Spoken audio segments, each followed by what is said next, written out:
Heck is going on up there? We are live. We're good to go.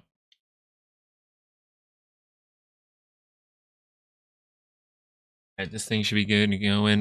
Thank you guys so much for joining me this morning. If you're not watching this live, please tune into the last 15 minutes of the stream because we will be going over all the stocks that we're covering and looking at these daily ranges for the SPY and the Qs, seeing what happens throughout our day. Today we're seeing a big gap up in the SPY, big gap up in the Qs. So we were expecting that bounce. That's all we were talking about in last night's video. And look at that bounce come in at the end of the day. Now with the Patreon people, I wanted to get that information out before market close. So I'm going to be better at that in the future. Give you guys actual information that you can use throughout the day. But Andrew Sorrentino, you're welcome. I don't know what you're thanking me for exactly, but I'll take a thank you and you get a you're welcome back. But overall, this bounce seemed pretty easy to catch outside of the weekly expected move right there. All we pointed out was 5-minute divergence. This just means you have potential to pop here, but after this much selling comes in, you're already outside on a Tuesday. Boom, there's your trade.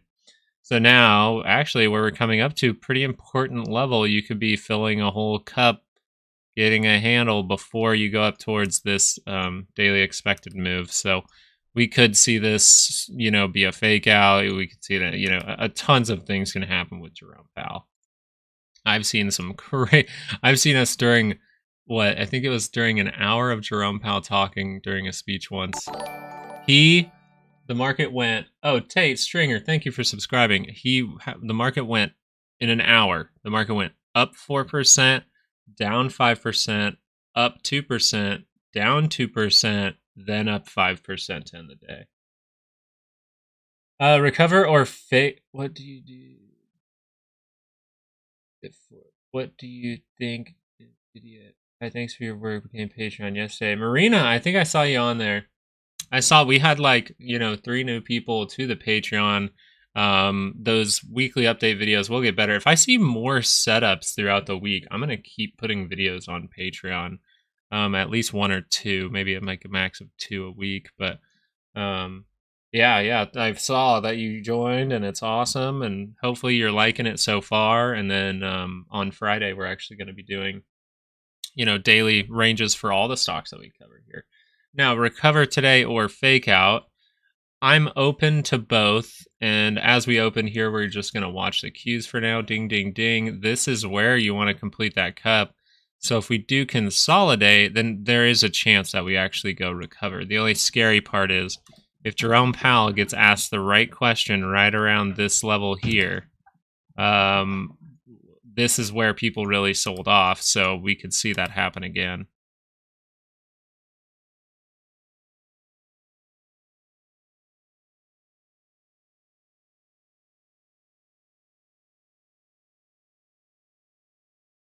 Hold on, I gotta sell all my stuff.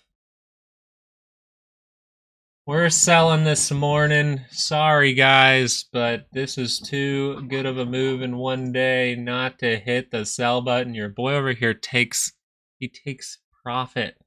I'm sorry, but I could hold these for a longer period of time, see if I make more money, but okay, maybe Google I can hold for a minute. How high? This thing hasn't really bounced yet. All right, Google, I'll hold for a minute. But I just made 25% across the board there. Holy crap, that's a really good day actually. 2 other trades I just took little small ones. These are the ones I'm kind of waiting to get more green. The other ones made me with the position size, it was about 80% each. That was on Amazon right there. AMD I actually traded right here. This overall was just something I was like, we are going higher. I could wait and I could hold it and see if it actually goes to 217. But guess what? I made 80% on this, or I think actually it said I didn't put much behind it, but I made 90% on this one day. So I'm like, good to go. I'm out of here. Apple's going the wrong way. It really is right now. It actually is. Now, Jerome Powell does talk in 18 minutes. It's going to be very interesting to see what these stocks look like. Let's run through all of them. SPY coming up into that gap fill as well. Okay, or that gap resistance here. So this would be like a little bit of a cup here. If you can get some kind of handle, that'd be good. Remember what we talked about, though. The bearish thing that can happen here, head and shoulders. Be open to it. We could get a big swing up, a big swing down, another swing up, and then start to break down. This can get a little wonky over the next few days. This is a big, big resistance above you, okay? So just pay attention to that. Same thing on the Qs, right? Just pay attention to this MACD. Notice that it's already up here. By the time it gets up to here, if it does, to fill that gap, this is going to not even be in positive territory, most likely. And if that rolls back over, downside might be open. It doesn't mean we can't go higher. I'm still paying attention to if we go higher. I would just really need this 30-minute to get into positive territory. Maybe look at a higher time frame. Apple going the wrong way on me. Oh, Apple. You little bit. No, it's fine. All my other trades went well. This was just kind of a fun one. I took barely anything out. I was like, hey, if we get that snapback to the weekly expected move, I can make a bunch of money off of like $100. But that didn't happen, so I might be selling out of that in the next few minutes here. This one as well, Amazon just completing that cup, looking for that handle. We'll get to AMD in a second. Tesla, not seeing the strength either. So these are the two that were, yeah, you could get a bounce, but you're so far away from that weekly expected move that you'll notice we come down, we retest around that weekly expected move, the selling continues, and now you can see that sell side get way more dramatic. It's as you get like 2 standard deviations out, you can just see more and more selling. So these ranges are very powerful, but when you see something like this happen, you just got to be like, okay, I'm not going to try to say this is going back into its range. Nvidia, this is one I just stated, hey, this thing could go up to 900 today. It really could. I saw this bounce coming. Look at that, though. We are outside of, I gave you the weekly for this one. A lot of you guys are trading Nvidia, okay? So I'm just going to like give you the top side at least because that's where we are. So if we do see a divergence up here, this isn't to say take a trade. I'm doing this for you to be like, hey, if this happens by the end of today and you see some kind of divergence up here and it's about to roll over, you know, take some profit up here. That's why I have this lineup for you guys, okay? AMD, similar thing. This is the trade that I took. Overall, we were just stating, hey, this right here tells me, actually, let's look at that. Let's go look at Max Payne. I want to see if people piled on puts yesterday. Piled on puts. Oh man, maybe I should make a... Danny, I'm still playing with the idea of making a comedic part where you give stock advice that's just horrible.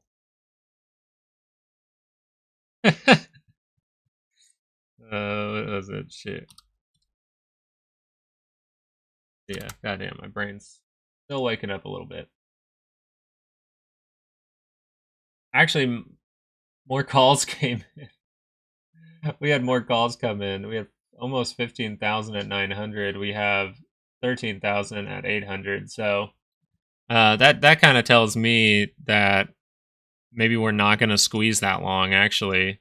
Like, you see this? This isn't, like, I think we're going to get, maybe this is your cup little handle, and then you can say, let's say from here to here, something like that. Put it on the top of this one. Okay, something like 912 might be possible, but this probably won't squeeze with this amount of calls. I don't think it would squeeze out these puts too hard. I think people will hit the sell button eventually.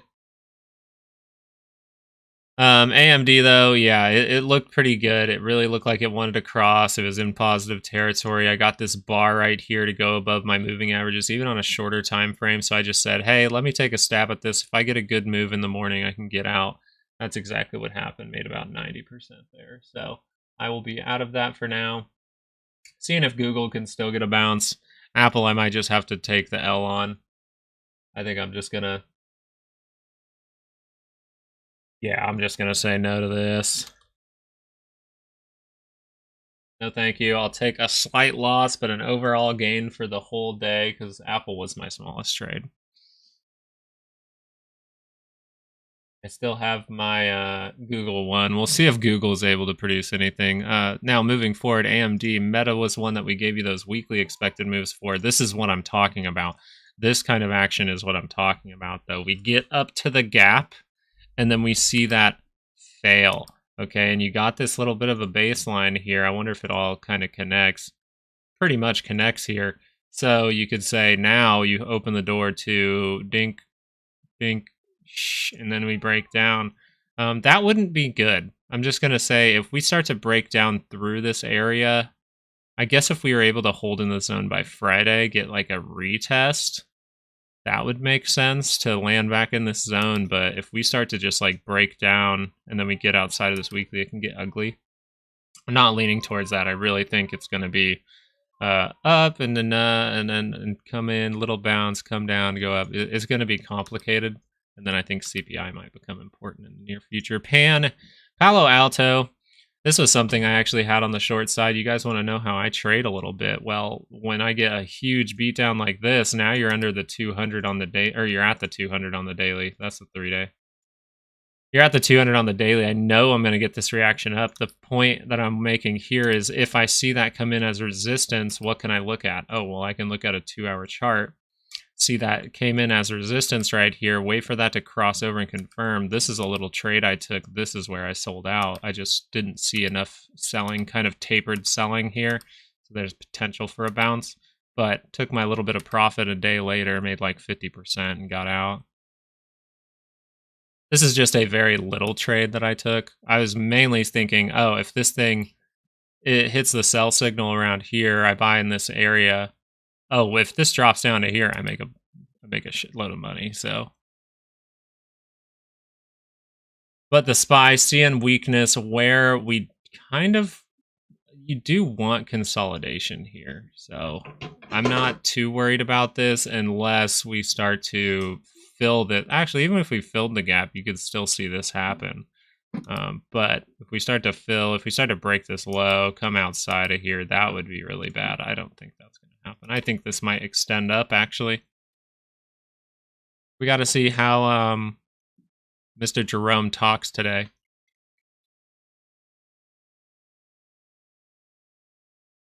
Holding dry powder to short Nvidia. Just bought Lab D. Starting to turn. Let's see if you took a good stab at something here. Wait, you bought Lab? Oh, you're a Bitcoin bear. Yo, I'm not gonna lie, I did not know about this ETF. I mean, you can't do technicals on it. If I was doing technicals on this, I'd probably go to like, what, BITO and then do the opposite technicals, or coin. But yeah, I'd do the opposite technicals, be like, this is way overextended, look at a 2-hour, hey, I'm about to maybe get a 2-hour divergence, this is also head and shoulders up here, right, boom, boom, now we make the right shoulder, we break down, measured move here, probably going down to something like 2450. 2450 lines up with Monday, the 26th of February. Okay, where's Bitcoin going then? Bitcoin. Monday, the 26th of February. So somewhere down in here, you could say Bitcoin might go to 51,000 if that breaks. I know that's a very interesting way to do it, but that's actually how I find some measured moves for myself. So now Bitcoin, I see that coming down to the price point of Monday, February 26th. If this level wants to break, and that would cause us to just drop down to 51.2, which your Lab D would then go up a little bit, right? So Lab D, then you'd see that go up by about, what is that, 15%? So times 3, 40% maybe. So 40% move. If it happened right now, you'd go up to the 200, right around this area. Now, that's to say there's no decay in this at all. So if it decays, then you might come a little bit lower here. It might just come up into this area right in here and then start to fade, because usually you don't get the full move out of these 3 times leveraged ones, especially if there's like just any kind of sideways action. It still loses a little value on the way up. But if it all happens at once, purple. I'm not gonna lie, I actually used to sell purple. Wait, I'm guessing this is like purple mattresses, but I used to sell purple. Google, not a strong move. Meta, still a strong move. Like I'm saying, if this hourly, I think, turns up, you got a chance making a new high in Meta. If we take a new high in Meta, that would be crazy. I think Meta actually sees some kind of drop soon. It did consolidate for a little bit, so a big move could come, right? We're kind of in this channel. Then we consolidate in the top of the channel. If this wants to break to the upside, totally possible. Go up to something like 516, even 521, go up to that weekly expected move. All right, Jerome Powell, 17 minutes. Who's pumped? And Tate was our sub for the day. If you guys aren't subscribed, hit that sub button for me. We're live almost every single day. We're going to be watching Jerome Powell today. We're going to be watching Jerome Powell tomorrow. Meta and Snap are pumping due to the TikTok news yesterday. Possible ban if the conditions are not met. Marina, what are the conditions? What are the conditions that they're setting for TikTok? I don't have TikTok on my phone, by the way. I actually was a TikTok star, and I deleted it off my phone. I think I still have 250,000 followers on there, but that was not for stocks. I was a comedian, guys. I'm a funny guy. I know.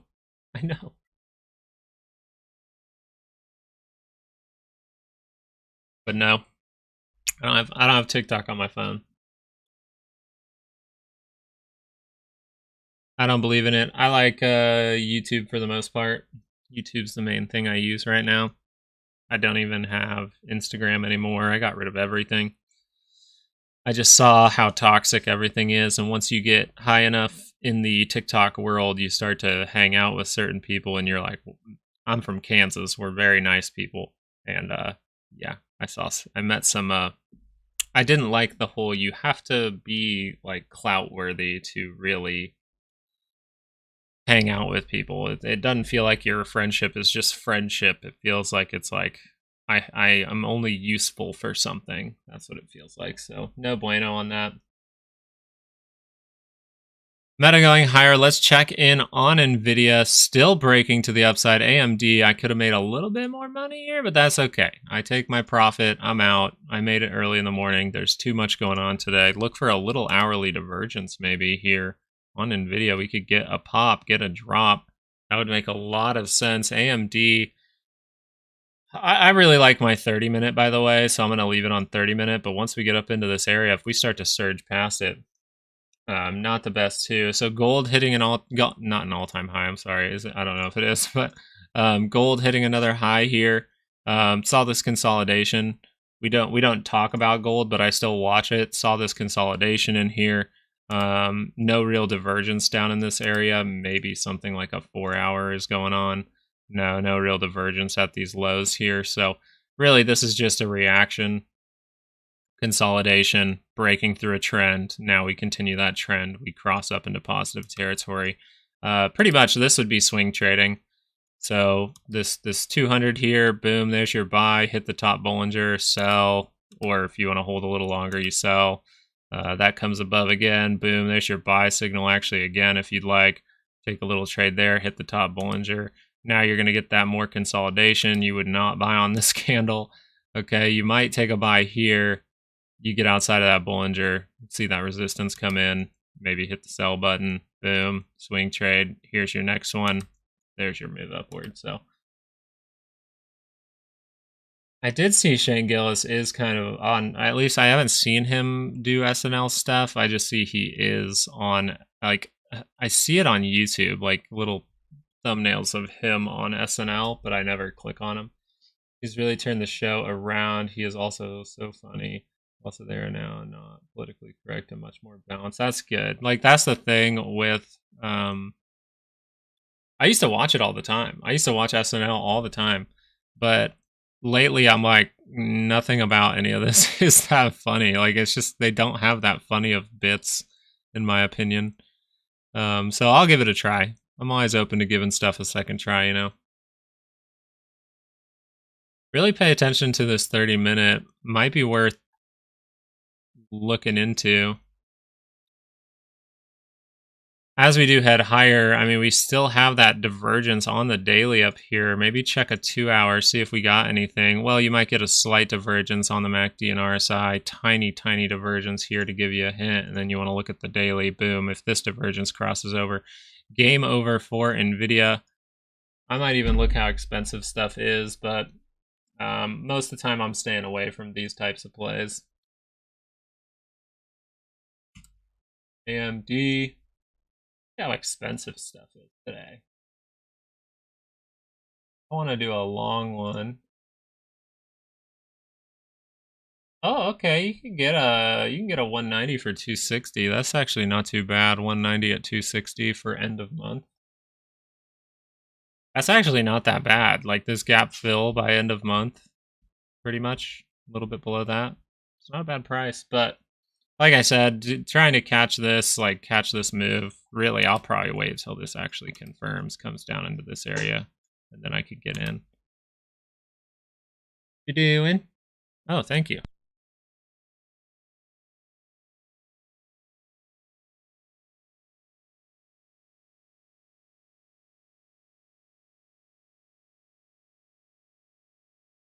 I got coffee, guys. Who's got their coffee? Jerome Powell, 11 minutes. One that I'm looking at, risk to reward standpoint, meta here. Like, look how this thing goes up, this thing goes way down. So I was thinking about taking a little something here. I'll have to see what's better looking price wise. I'm a price gouger. If they let us, I would negotiate for a better price.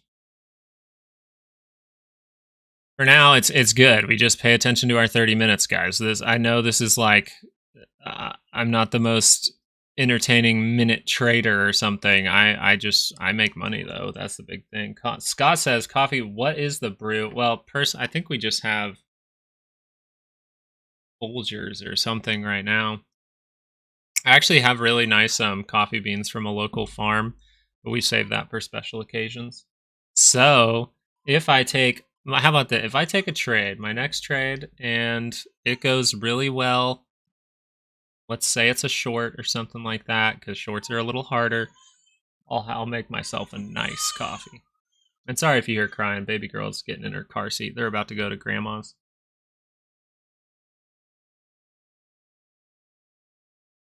Oh, it's good though. Oh, it's good.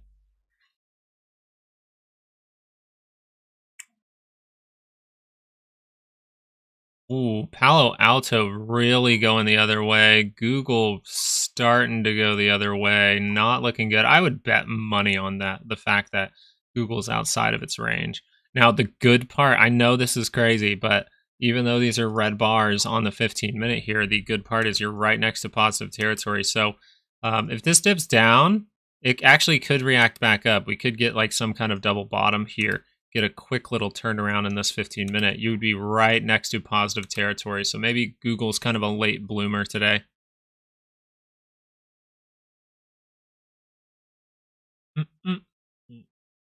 Pete's brand. I don't know if you guys know Zane and Heath. You guys know Zane and Heath from like Vine way back in the day? That's right. I'm a Vine guy. Yeah. They actually have pretty good coffee. They actually have pretty good coffee. It's actually not bad at all. I really liked it. Oh, the Jolts numbers did come out. Shoot, you are right. Oh my god, I was so focused on Jerome Powell. Jolt's job openings, this will be interesting to see how people react. If it ticks up, do people react like they did during the rate raising where it was like, oh, what they're doing is working. They don't have to raise rates. Or if it's low, are they going to go, oh, shoot, they have to raise rates? Or if it's low, are they going to be like, oh, the economy is good?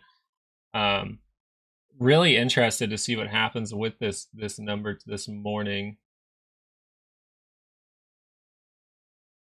We got a bunch of gas stuff and then some Fed speakers at the end of the day. So really going to pay attention to this at 9 a.m. here. Thank you for reminding me. That was awesome. Appreciate you a lot. Seriously. But look at that. I make my money and I get out even before the data.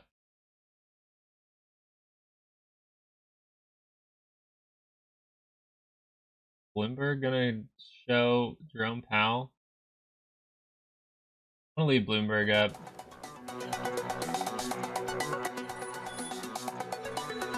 I feel like I always have to search around for Jerome Powell when he talks. I don't have a dedicated one that I like watch all the time.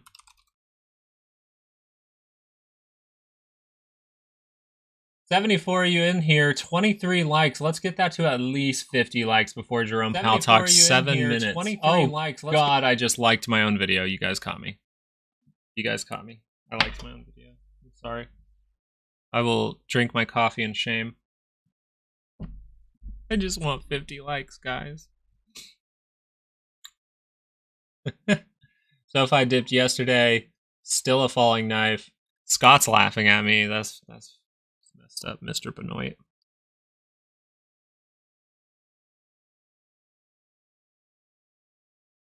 You want to share her name? Oh no, she's Ari. You can call her Ari. AHRI. I'm in. What up, Mr. Win? Yeah, her name's Ari. It's not a big deal. I actually, I don't know if you got to see Matthew. Did you get to see her? We brought her on stream once. It's Ariana Grande. Except right now she's very small. She's Ariana Poquito.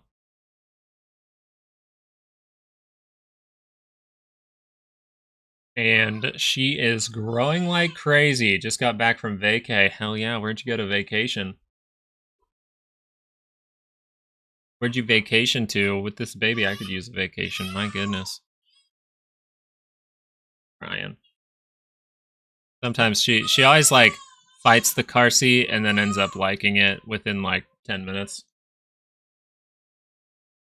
I wish we could double click those likes. That'd be great.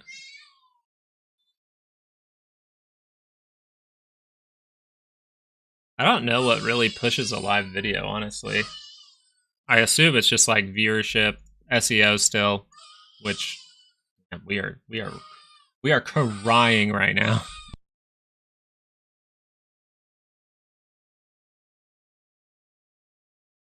All right, mom walks in and she settles down. Grand Cayman. I'm looking this up. You just misspelled Grand Canyon. That'll be different.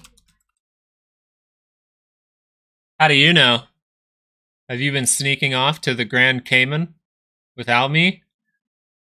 Huh? Well, geography is not my strong suit. We know this. Ask me where Minnesota is. No fucking clue. South. It's where I went to spring break, Gulf Shores. 10 years ago. It's shit. I don't know. I think it has a little part that's next to the Gulf, and then it goes like up, and then Florida's kind of under it. Is that Alabama?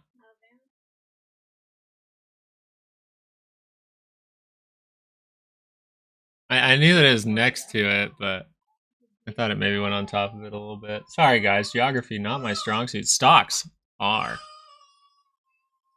Maybe can't stand the car seat. She can't, and then once she starts moving, she gets going. So I'll mute for a second, but...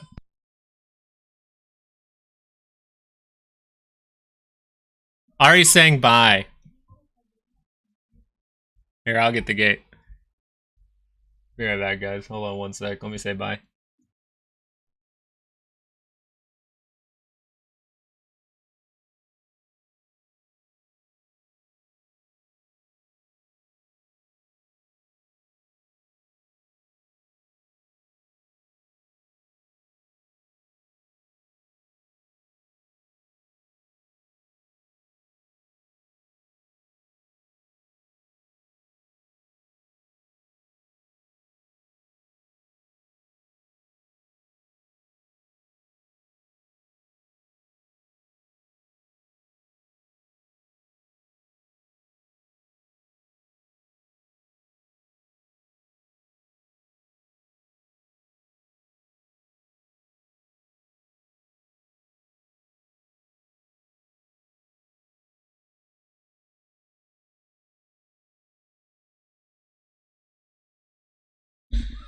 Sorry, had to say bye to my girls.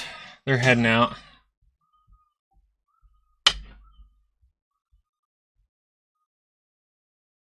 TGT. Is that target? Yeah.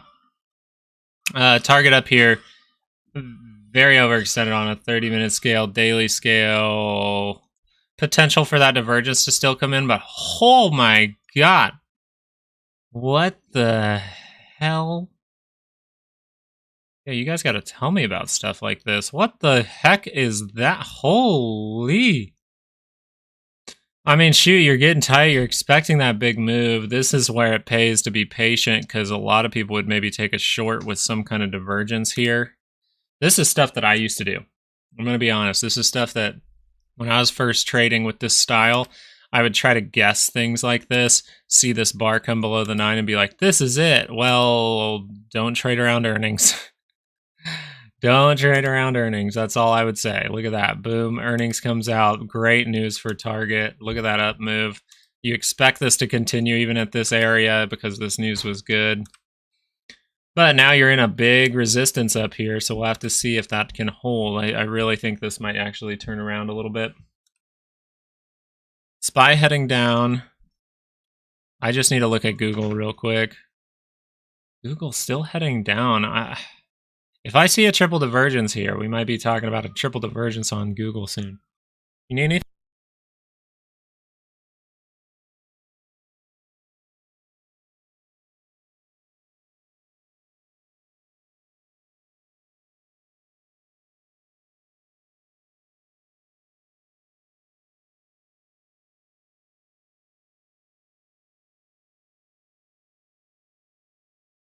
The ladies need the keys to go to grandma's, and dad always puts the keys in a different place every time. Yep. She goes, yep.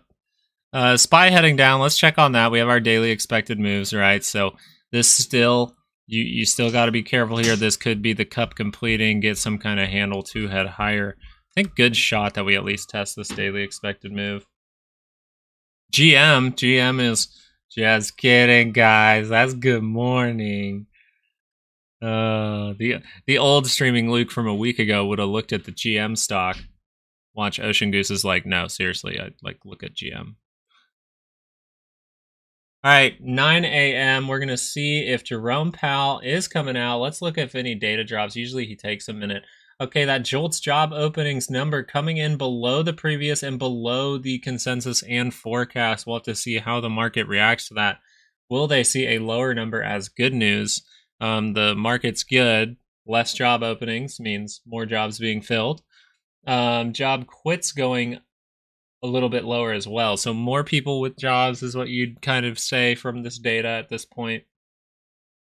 Will that be good news, or is that news that people will say, hey, now we maybe,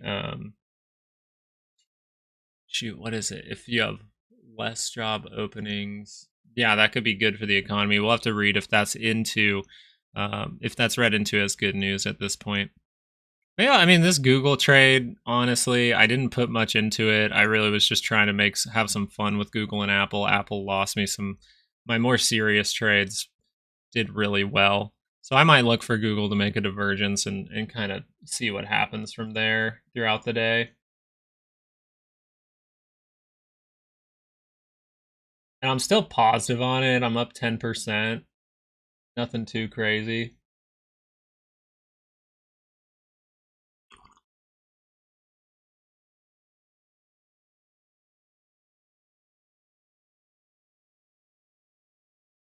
Yeah, nothing too crazy there. Bloomberg, I don't know if they're going to show Jerome Powell, so I'm going to figure out if I can find like Yahoo Finance or something.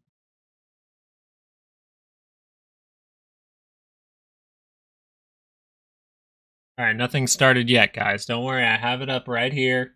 I'll pull it up on the screen.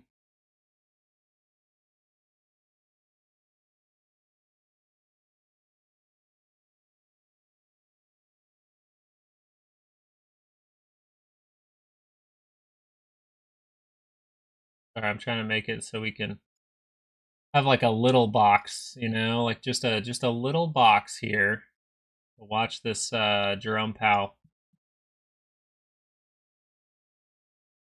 Oh, that's not the button I want.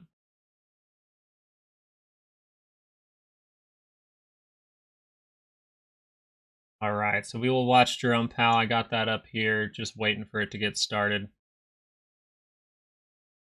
And we'll turn that on. So what are your guys' predictions? Let's get some predictions going. Give me a like. What is your prediction? What do you think happens today? Let's do this. Let's pull up the cues here. What do we think happens here on this 15-minute? Do you think this cup and handle kind of just completes and then we see that start to head up throughout the day? Then maybe we actually see it fall. What do you guys think? Is this going to be cup handle go higher? Then we see that resistance come in here. Are we making our next leg higher? Thing that I would say is, well, I can use the technicals to cheat on what I think is going to happen a little bit, okay? So the 30-minute here, it crossed. I think if this is able to get into positive territory, that would be somewhere around this area maybe. And we actually do see that make another leg higher. I think if this just pops up in like near it and then rolls over, that would be more my signal. Hey, this is setting up that right shoulder. That's what I would say. What do you guys think? Jerome comes in drunk and the market crashes. I had a dream last night. Let me tell you guys about this dream. I had a dream last night and Jerome Powell came out and literally just said, we're screwed. And I was just like, oh God, sell everything. I already did. Yeah, I got out of everything, and then I played up plays today. So you guys saw my video last night. I was just like, this thing's going to bounce. So I took a bunch of trades, made my money this morning before Jerome Powell even talks. And he's still not on yet. I got him.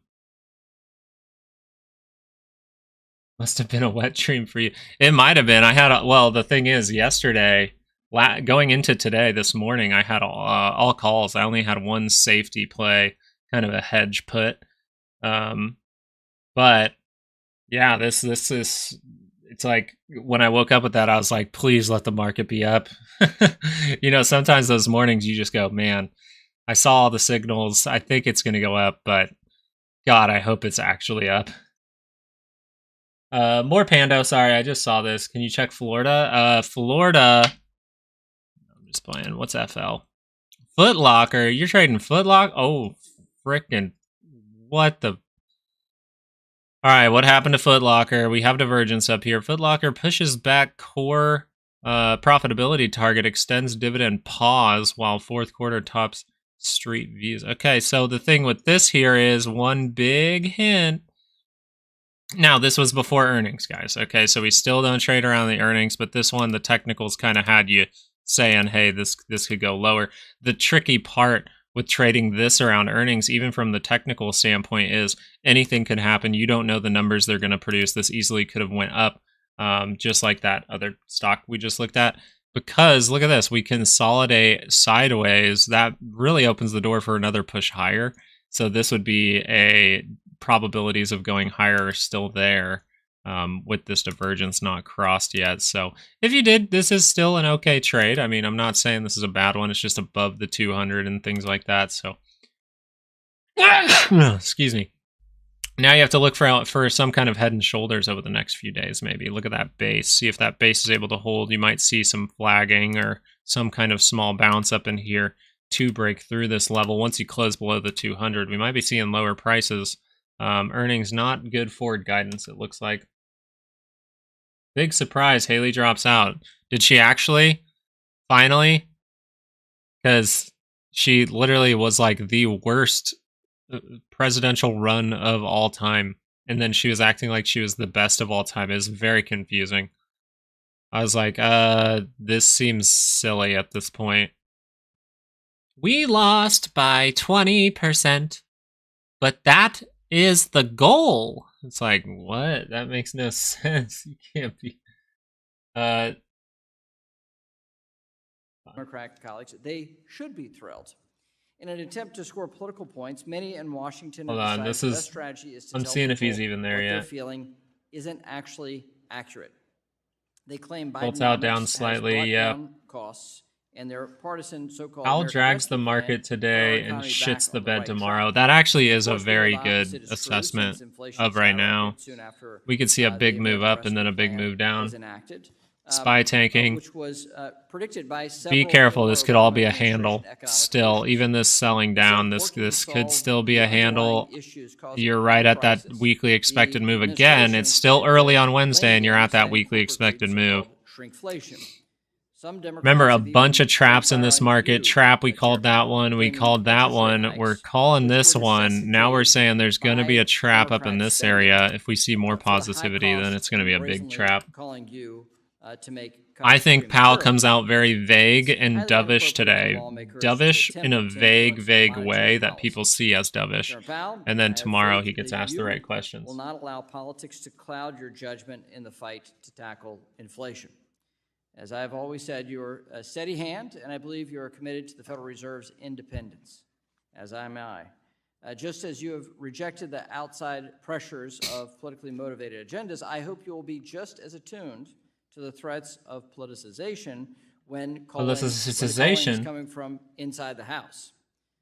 Vice Chairman Michael Barr's so-called holistic review of capital requirements. Let me move this over, and then we'll get that back up. I'm just going to watch the Qs here. You guys keep me updated on the other stocks. We're just going to mainly focus on the Qs here. Over supervision.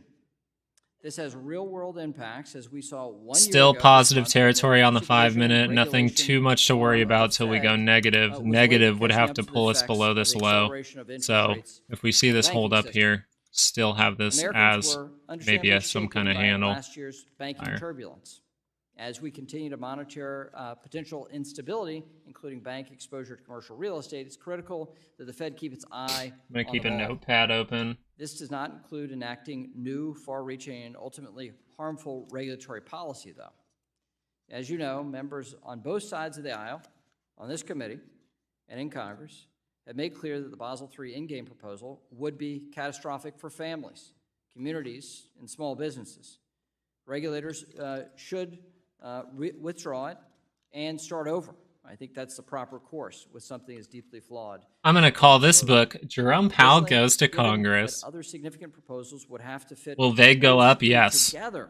Regulators cannot simply proceed with if he's vague about it and still says we're still seeing some cuts, then it will be still good news. We don't feel like we're in too much. We just need to see more data, is what you're going to see. We just react based on the data, and the data's looking pretty good, even with a slight uptick in the CPI in the last reading. Data's starting to look pretty good. We are still heading towards our goal. Now, what parts of what I just said were specific? None. 0 parts of what I just said were specific, but can't you see Jerome Powell saying that? Oh, well, we just need to wait on more data. Sure, we saw some upticks, but we're really seeing that data come down and we can still meet our goal. None of that was specific. All of that can be encouraging for people to buy. No, I'm not. That's just my opinion. You know what I mean? I'm open to him saying other things. Based on the latest data, housing costs continue to make up here we go, some housing data of overall price increases, outpacing modest wage gains. This means that until we address the underlying housing supply shortage, Americans will continue to pay an increasing share of their income on housing. The affordability crisis will worsen and inflation will remain too high. With that said, it's hard to understand why Republicans feign oh my God, we're going to make this political. When they're unwilling to address the key driver of inflation, housing. In fact, the key driver of inflation is not housing, just so everyone knows. Makes things worse for millions of Americans. Let's see if we can answer correctly in the chat today. What does bad news sound like? We'll do that. We'll do that first. Bad news sounds like this. With this uptick in the CPI, if the next uptick in CPI goes up again, then we may have to hold these rates even longer where they're at. And then someone asks him a banking question, and he says it is putting a little bit of struggle on the banking system here. Nothing to worry about at this moment, but we do have that potential in the future for banks to struggle. Of multiple government shutdowns, it's clear that Republicans are it's true, guys. We're like, that would be so crazy. What was I doing? Oh, that's my question to you guys. Not trying to talk over her, but what is the key thing driving inflation? What happened that Not caused only all did the we hold inflation. 55 hearings on housing, I'm but going to give you a I hint. and It my fellow wasn't Democrats housing. adopted 12 critical Housing bills got into law inflated, in the but it last did not Congress cause the alone that inflation. helped stymie a tsunami of evictions, foreclosures, and COVID, we're homelessness getting there. when millions It's of not people necessarily can't COVID be itself, housed but during and after the I guess pandemic. Unlike in money other places, we printing, don't just talk about the Matthew. issue. Their Democrats HP take law. LaserJet printer, As House Manny. Republicans continue Money to printing by disappoint, Nitro. many Government Democrats spending are trillions offering by an Sid. Money evidence-based supply by solution Pando. The to keep banks a will fair and continue to affordable struggle. However, housing the key agenda thing is if the they will top continue priority the in bailout for Congress. banks, which I think That's they why will. I They and will my not let Democratic banks be in colleagues strife. I think that reintroduce they will see three something unexpected. groundbreaking bills to address some Okay, of she's talking politics. I hate not to talk crap on Miss Waters here, but I've seen her before, and all I hear is race baiting and politics in everything when she could actually be talking about things that are important. Nothing against her, just she chooses the wrong things to talk about. Stimulus money, services caused inflation. And yeah, services can cause it. It's the spending of that money that they pumped into the system that causes the inflation. And actually, even if you don't spend the money, then you have a ton of people with savings, and then you'll inflate over time. Even if people save the money, they would just spend it on bigger purchases. So the people who were smart saved all the COVID money, all the stimulus money that they got. And then also we have the Fed pumping their own money into the system, giving stuff to businesses. Businesses really saw big benefits from taking those little COVID packages and things like that. That overextended a lot of companies. But the printer went burr. Yes, you are right, Marina. VIX went down but turned upward. I'm just checking stuff on my left screen, by the way, just to keep track of stuff, because I don't want to bounce this around. I'd just like to see the Q's reaction. VIX making another move higher, able to get into positive territory. Look out, though. This could be a downtrend. Getting overbought again. We could see this roll back down in negative territory on your 15-minute chart. I'm just keeping an eye on the left side here. So yeah, Hulk Hogan, I agree with you. The thing with banks is right now banks are getting bought out by other banks. What if that runs out? What if other banks can't acquire it? That's when you're kind of worried, okay, maybe the Fed does pump more money into the system so we don't let these banks fail. That then goes on the taxpayers. It would be horrible all around. You're inviting more inflation in the future if we keep bailing out these banks. Let them talk, goddamn. Well, they're talking about politics. I don't know if you guys want to hear about the politics right now. Now, Barr might say something. Chair Powell, I urge you to listen to the American people, withdraw the Basel III endgame proposal, and tell us today what the Fed's plans are moving forward. I yield. The chair now recognizes the ranking member of the Subcommittee on Financial Institutions and Monetary Policy, Mr. Foster, for 1 minute. Thank you, Chair Powell, for being here today. And I had a chance to actually read the monetary policy report from cover to cover, thanks to an exceptionally long airport delay, again, going back home last weekend. And the feeling I got again and again is that things are fairly well recovered from COVID and getting back to normal, that we're in the range where ordinary monetary policy and fiscal policy will allow us to satisfy your dual mandate. Today, unemployment remains near historic lows. Core PCE inflation is down to 2.8% year over year, compared to a peak of 5.6% in 2022. Remains at lows. And the major stock indices are hovering around record highs. GDP growth continues to beat expectations. YouTube just laid off 30% of their people. More than 14 million jobs since President Biden took office. The GDP itself is pretty much back on the trajectory that it would have been pre-COVID. U.S. manufacturers alone have added nearly 800,000 jobs, employing more workers now than any point since 2008. And so my lesson from that is that the fiscal response that we engaged in was appropriately tailored, and the soft landing is within sight. So thank you. I yield back. You just said soft landing. Today we welcome the testimony of Jerome Powell, Chair of the Federal Reserve's Board of Governors. As you know, you'll be recognized for 5 minutes for a summary of an oral presentation of your oral testimony. Without objection, your written testimony will be made a part of the record. Chair Powell, we're now recognized for 5 minutes. Amazon looking pretty Chairman weak. McHenry, Ranking Member Not able to cross up. Of the committee, I appreciate the opportunity to present the Federal Reserve's semi-annual monetary policy report. The Federal Reserve remains squarely focused on our dual mandate to promote maximum employment and stable prices for the American people. The economy has made considerable progress toward these objectives over the past year. While inflation remains above the FOMC's objective of 2%, it has eased substantially, and the slowing in inflation has occurred without a significant increase in unemployment. As the labor market tightness has eased and progress on inflation has continued, the risks to achieving goals have been moving in a better balance. Even so, the committee remains highly attentive to inflation risks and is acutely aware that high inflation imposes significant hardship, especially on those least able to meet the higher costs of essentials like food, housing, and transportation. The FOMC is strongly committed to returning inflation to its 2% objective. Restoring price stability is essential to achieve a sustained period of strong labor market conditions that benefit all. I will review the current economic situation before turning to monetary policy. Look at that. Exactly what I said. Economic activity expanded at a looking at strong more pace over data the past year. For 2023 as a whole, gross domestic product increased 3.1%, Brewers. bolstered by solid consumer demand and improving supply conditions. Activity in the housing sector was subdued over the past year, largely reflecting high mortgage rates. High interest rates also appear to have been weighing on business fixed investment. The labor market remains relatively tight, but supply and demand conditions have continued to come into better balance. Since the middle of last year, payroll job gains have averaged 239,000 jobs per month, and the unemployment rate has remained near historical lows at 3.7%. Strong job creation has been accompanied by an increase in the supply of workers, particularly among individuals aged 25 to 54, and a continued strong pace of immigration.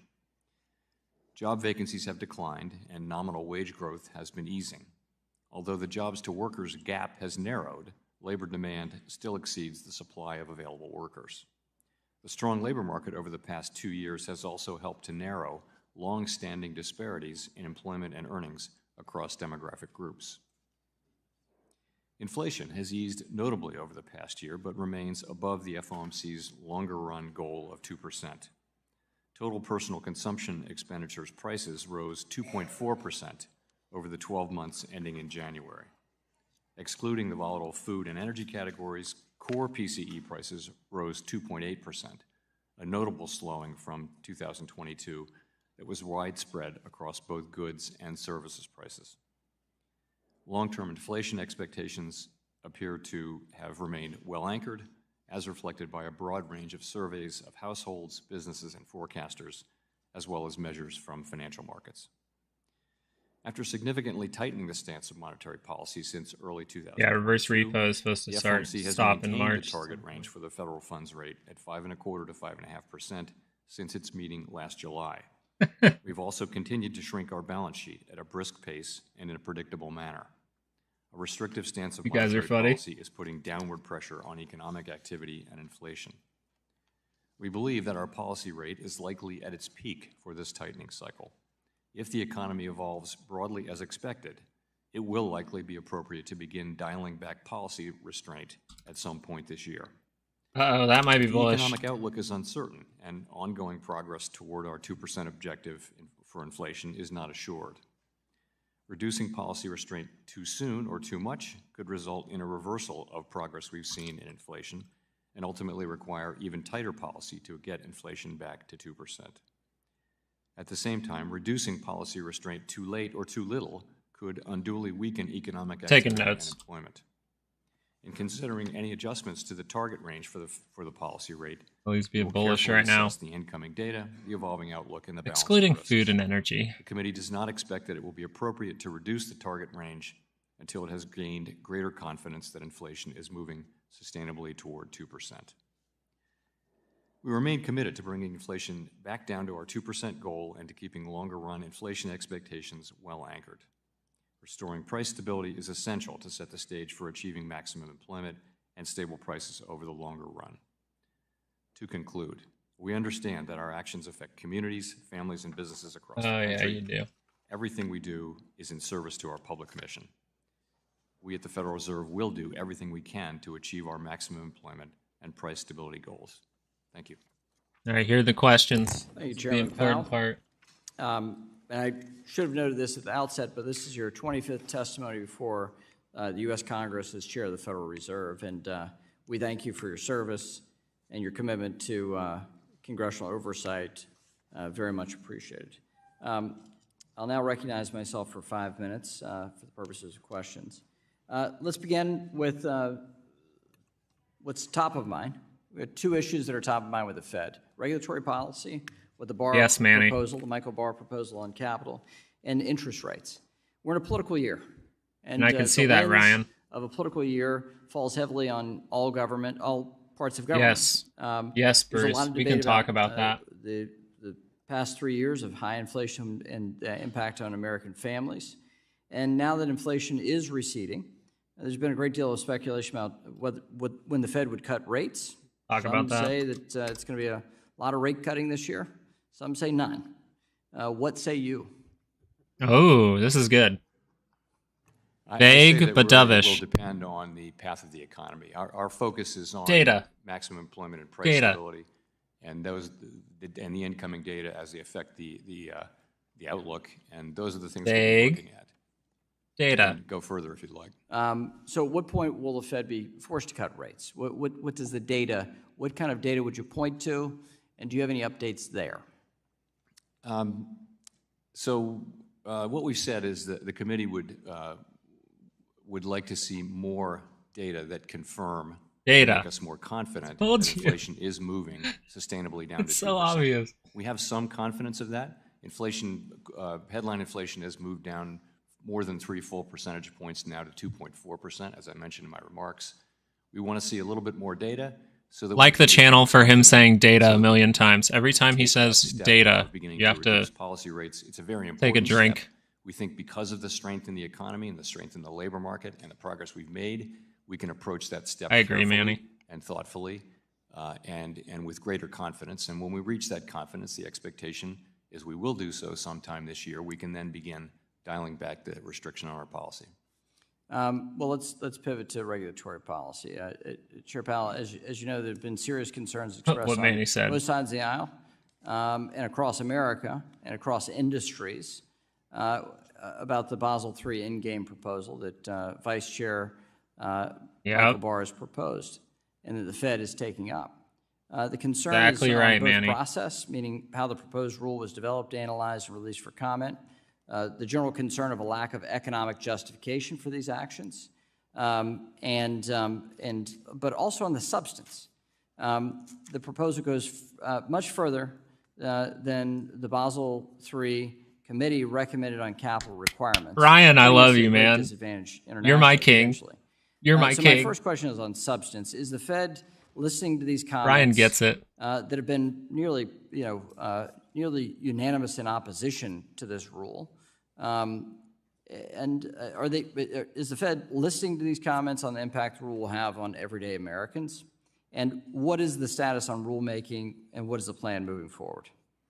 A lot of questions. You're right. We've received voluminous and very substantive comments, as well as the quantitative impact study that we put out. We got those responses in mid-January, and we're carefully analyzing them. We had asked for very specific, detailed, data-based comments, and I'm happy to say that we did get that. So we're just now reaching the stage where we can begin to make decisions. You have potential there. How to proceed. We really haven't made any decisions yet, but I think I can say a few things. First, we do hear the concerns, and I do expect that there will be broad and material changes to the proposal. I'll add that I'm confident that the final product will be one that does have broad support both at the Fed and in the broader world. As far as process is concerned, we're really not at the stage of making decisions about that. That's down the road at least a bit. I will say the question we get is reproposal, and I will say that we haven't made that decision, but if when we get to that point that turns out to be the appropriate thing, we won't hesitate to do it. You won't rule that out? You would not rule that out at this stage of the game, reproposal? Not at all. No, I think it's a very plausible option. It will depend on how things lie at the time when we reach that point. Okay. And there's a lot of concern about the interplay between different parts of the rule. And if you change one, what does economic analysis look like for the new proposal? So it is good to hear that you'll be methodical and the Fed will do its traditional role of building consensus around the substantive changes. And that is your intention. That is right. I said this would be a thoughtful, deliberative process. It's more important that we get this right than that we do it fast. We understand that. This is an important rulemaking, and it's going to have potential implications for the economy and the people we serve. We're going to take our time and do it right. Thank you, Chairman Powell.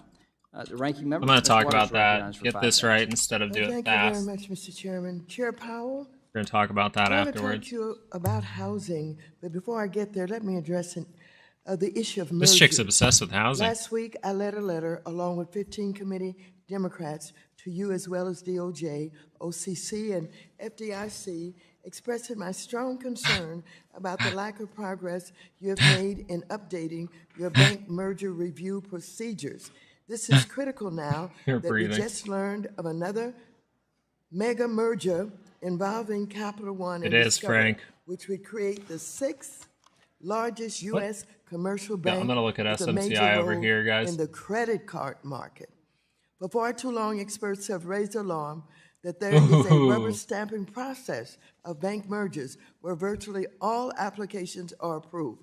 All the while, unbridled market consolidation poses great Which is risk to SMCI. I'm consumers thinking and about it. entrepreneurs. I shouldn't. What is the status of your updates to the merger review process? And does the Fed plan to convene public hearings on the Capital One and Discover merger? So I think I Holy do crap, believe these are we're in regular expensive. contact with the Justice Department No, thank you. on what's going on with their review of merger practices. Nope, I go for cheap. We're looking at that and considering. I think on the potential merger with that you mentioned, we haven't received an application, so there's really not much to say yet. It's early days. When we do get that application, though, we're going to evaluate that merger as always. I'm under not the gonna lie. factors laid out under I don't know the if you law. guys feel this way. She asked the that's worst our commitment. questions. So you do believe that your bank merger procedures are ready to do the work that's necessary when you evaluate this possible merger? I do. And are you supportive of They're trying to make a merger sound okay. organizing community hearings on this merger?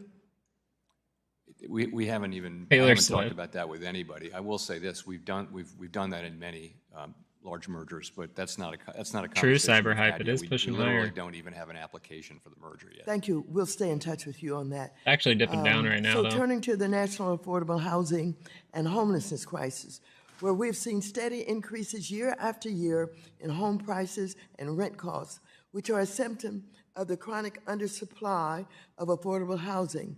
Indeed, more yeah, renters she's not and wrong homeowners there. are now spending more of their income than ever on housing costs. And as you know, housing costs Almost continue to be a 60%. primary driver of inflation.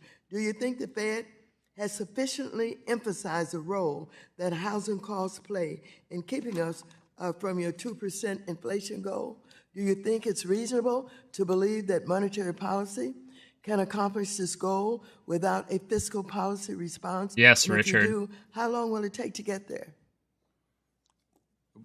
Housing services inflation is one of the three components that we look at that make up the core PCE and, index, and it has been coming down from its heights of a couple of years back. It's Go part up, of the Mr. story. Steven. I think Keep the me overall updated. story is that goods price inflation has turned negative. Goods prices are actually coming down a bit. Housing services inflation, you can see from Hope so. currently entered into leases. My thumbnail would look good. As leases turn over, the increases are going to be smaller. So in our forecast and in everyone's forecast, housing services inflation comes down. It's And been that leaves reported that the non-housing services. methodology used to assess housing costs as an indicator of inflation is imperfect.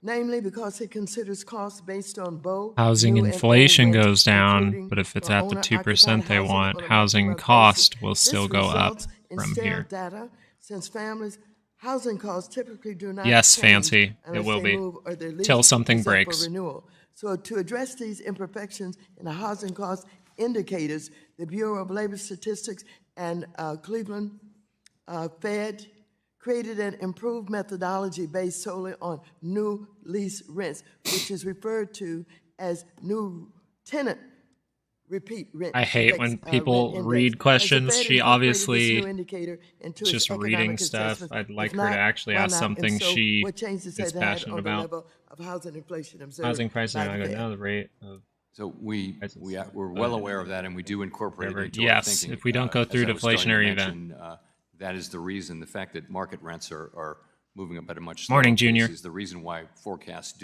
are for housing services inflation to come down, and that absolutely plays a role in our thinking. Thank you, and I yield back. Gentlelady yields back. The Vice Chair, Mr. Barr, is What are you looking at, Manny? Wrong vice chair. wrong Vice Yeah, Chair. no shit, she The didn't. gentleman from Arkansas, the Vice Chair of the full I wondered. committee, I like when Mr. people ask a Hill is question recognized they for 5 have, minutes. Thank you, not that Chairman. was I written wanna for them. Welcome you, Chairman Powell, to the committee. We're glad to glad to have you Up, back in your handle. expertise. Maybe we go up from I here. want to pick up where Chairman McHenry left off on his conversation about Basel III endgame. You made a good point saying you're not taking the whole concept of reproposal off the table as you review the analytics, and you all discuss the interactivity of that rule with other rules. So if you were to repropose the Basel III endgame, would the Federal Reserve delay then the long-term debt proposal that's on the table? In other words, would you agree that the agency should not finalize this long-term debt proposal for bank holding companies until banks have a better understanding of what their capital obligations under Basel III endgame might be? So we haven't made the first decision yet, so it's hard, I couldn't say definitively, but yeah, that's a question we'd be asking ourselves is what would be the implication for other rules, including the long-term debt? Well, and is the Fed considering changes to the requirement for regional banks to issue long-term debt? Right now, it's stated to be issued at 6% of risk-weighted assets. In abundance of caution, True, in Ryan. case there needs to be a resolution, obviously. We know the logic for it. But as I understand it, it's being required at both the holding company level and down at the bank level, and that seems redundant to me. Are you aware of that? And I'll go over some considered stuff that was changing talked that in about. your discussion? IAX. Yeah, so that's another area where the comment period ended. I have notes being a taken little over while here, back. so we can go And through some so stuff. once again, we're in the process of evaluating the comments. There will be a thoughtful, deliberative process around that. We welcome comments on these kinds of things. They're very important implications for the I'm banks. going to that are listen to your affected. comments. We want to understand the effects, make sure we understand them correctly so that we can evaluate, what a final rule should look like. Good. Let me turn to Good. the monetary policy outlook. As the chairman noted, consumer prices are 17% higher for American households since President Biden was inaugurated back in Google January with a nice of little 21. head and shoulders, And yet, reverse head and in spite shoulders of that on the 17% increase in cost, real minute. wages have actually fallen 2% over that period. So there's no doubt that inflation is the biggest issue facing American households. And in my view, there's three principal causings. Certainly, we had supply disruptions, but we've had unprecedented fiscal policy laxity. You described it in a recent interview as unsustainable. But we also think that the Federal Reserve, in my view, and many people in this committee commented, should have reduced accommodation after the pandemic sooner. One of the things coincident with that, which is what I want to talk to you about, is that the FOMC announced in August of 2020 this flexible average inflation targeting framework right in the middle of the pandemic, which many of us didn't understand why the Fed would take that decision then. But it would give you flexibility on the 2%, saying the Fed could allow inflation to rise above 2% and stay there above This that is level actually for some good. time because the Fed had such challenges in getting the price level to 2%. That was a major shift in the Fed's approach. Do you think, in retrospect of now what we've witnessed over the past 4 years, that was a mistake in hindsight to change that framework, and is it under review? So we said we would do a review. You're not wrong, on a Frank. 5-year basis, and that means we'll be starting that review toward the end of this year. So we really haven't started. I do think that the question you raised will be one of the questions we look at, but the bigger question really is. Oh, but let me not answer that and talk about change in something the else. approach 10-year dropping off was pretty really good. based on the fact that we'd had very low interest rates and very low inflation for a long period of time, and policy was always very close to the effective lower bound, so there wasn't any firepower for central banks, and so it was a way to keep inflation expectations anchored at 2% and not have them slide down. Now we have entered a different period. The pandemic really may have changed that in a sustained way. We don't know that yet, but that's the big question we'll be asking ourselves is the effective lower bound to be thought of in a different way now? And if it were, that would have ramifications for our framework. But we haven't begun the review yet. It'll begin at the end of this year and probably end late the next year. Thank you. Yield back, Mr. Chairman. Gentleman yields back. We'll now Higher go to up the gentleman handle from on New York, Nvidia. Mr. Could have had a little Meeks, higher. Watch 4 that or 5 900. minutes. Thank you, Mr. Chairman. Thank you, Chairman Powell, for Meta with a being big here. handle. If this And wants I to think head I up, wanna it pick needs up to a get little some bit right where we strength. are. 2019, 2020. Apple's still The looking entire soft. world was under the unprecedented pandemic with COVID rate. Is that correct? Buy and the Yes. Q's, just a And handle that at this point, changed a guys. lot of things with reference because not just for the United States, but for the entire world. And it affected the economies of countries just about on the planet. That's not also correct? Just about on the planet. And supply chains was disrupted. In fact, I can remember many Americans and people around the world could not get toilet paper or paper towels and some of the basics.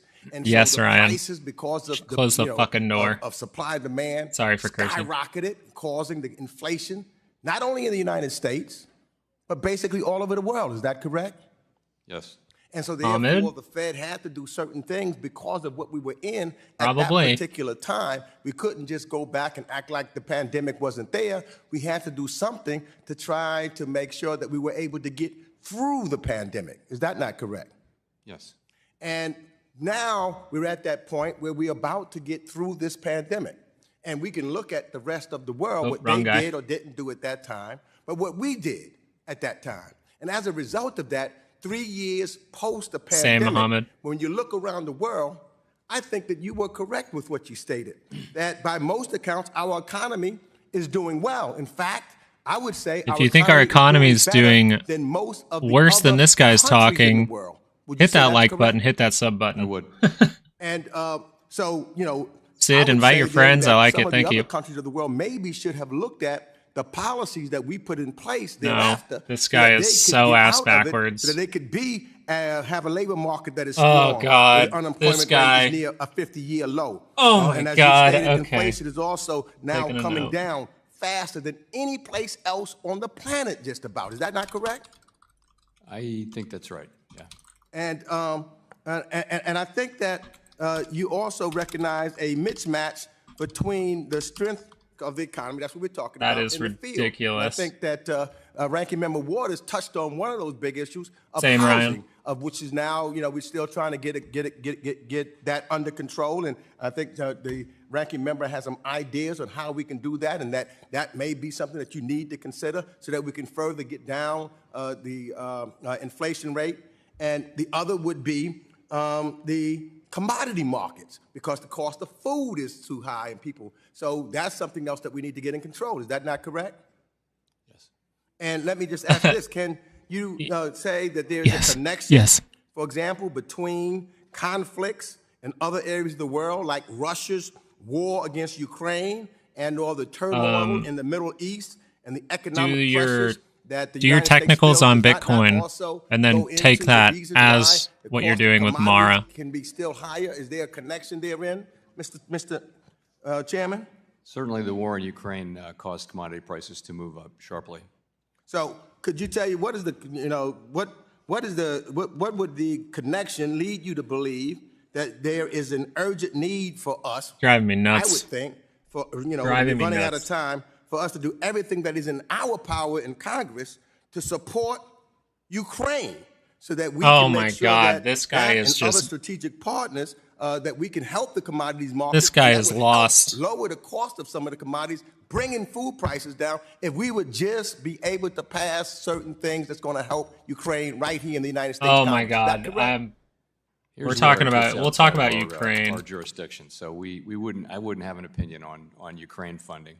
But if we had more grain that was going through, it wasn't blocked by Russia, things of that nature, that generally just, well, says that helps bring the cost down. Cost is higher because of the disruption in the Black Sea. Oh my God. That's happened because of this war. So that would help bring the cost down. That has not necessarily the policies just here in the United States. Yes. But that's the policy because of what's going on in Russia, and we need to make sure This that is we psychotic. do something to prevent that if we really are serious about bringing inflation down. Oh my God. Is that correct? We're going to talk That is about correct. Ukraine A because full that supply is of grain would help us 100% with incorrect. commodity prices. And so, instead Yes, of Bruce, of us exactly. playing We're politics talking with about this that. and acting like it is Oh your my fault God. or anyone else's fault. It is that your we fault. had to go and do what we did because Type your of the fault in the chat if you unprecedented think it's the pandemic. Fed's fault. What we did was save the economy then, knowing we got some problems that we had now, and now we are recovering quicker and better than any other country on this planet as a result of your policies and the policies of Joe Biden. Sorry, Jared. This is my Gentleman from stream, buddy. Oklahoma, Mr. Lucas is now recognized for 5 minutes. Thank you, Mr. Chairman. And Chairman Powell, thank you for testifying today. When you were before this committee a year ago, I cautioned against raising capital requirements on commodity derivatives that our agricultural and energy producers use back home to keep prices of food and power stable for consumers. At the time, you said that was a very specific concern and you weren't sure the proposal would even address commodity derivatives. And in fairness, that was before the Boswell proposal was officially published. Unfortunately, we now know that the proposal does impact commodity derivatives, and in fact, they are among the most penalized financial products that banks offer. And I would note for just a moment, I very much appreciate your comments and responses to Chairman McHenry about the nature of the overall proposal. Congress wanted end users to be able to secure their hedges without posting margin to keep the derivatives markets affordable. But I've seen estimates that some of these types of transactions for end users could face 10 times the capital requirement. Chairman Powell, make me feel a little better. Ease my concerns here. Will you and the Fed work to fix this? Let me start by saying I want to echo the fact that our commodity markets and our capital markets are a huge national asset, and we need them to be functioning well and with as little friction as possible. Tesla's got divergence. I now understand that what you're referring to is the things that were done to increase capital requirements for various kinds of derivative activities. And I'll just say that's an area we're aware of the concerns, and it's an area that we're taking a very close look at. I appreciate that. I was a member of the Dodd-Frank Conference Committee, Taking a close where there look was for 3 years. bipartisan support to not disadvantage end users, farmers, ranchers, small businesses. This had broad bipartisan support then and still does today. Unfortunately, the Fed could undermine this longstanding work done by Congress. I'd like to enter a few letters into the record, Mr. Chairman, that discuss the detrimental impact to end users. First, a joint Agricultural Trade Association letter from the American Farm Bureau Federation, the National Cattlemen's Beef Association, among 7 others. Next, a joint Energy Trade Association letter from the American Gas Association and 4 others. And lastly, a letter from the American Public Power Association and the National Rural Electric Cooperative Association. Without objection. Thank you, Mr. Chairman. Chairman Powell, I'd now like to focus on how the proposal is set to significantly disincentivize banks from offering clearing services. In Dodd-Frank, Congress mandated central clearing as a way to reduce risk in the system. The number of banks that can clear derivatives for end users has reduced over time, making it harder for end users to find a bank to offer this service. There are some estimates that the Fed's proposal will increase capital for this activity by 80%. I'm worried that this will make it even harder for end users to find a bank to clear their hedges. This also comes at a time when the SEC, our friends at the Securities and Exchange Commission, has just finalized a rule in December that will increase clearing in cost in Treasury markets.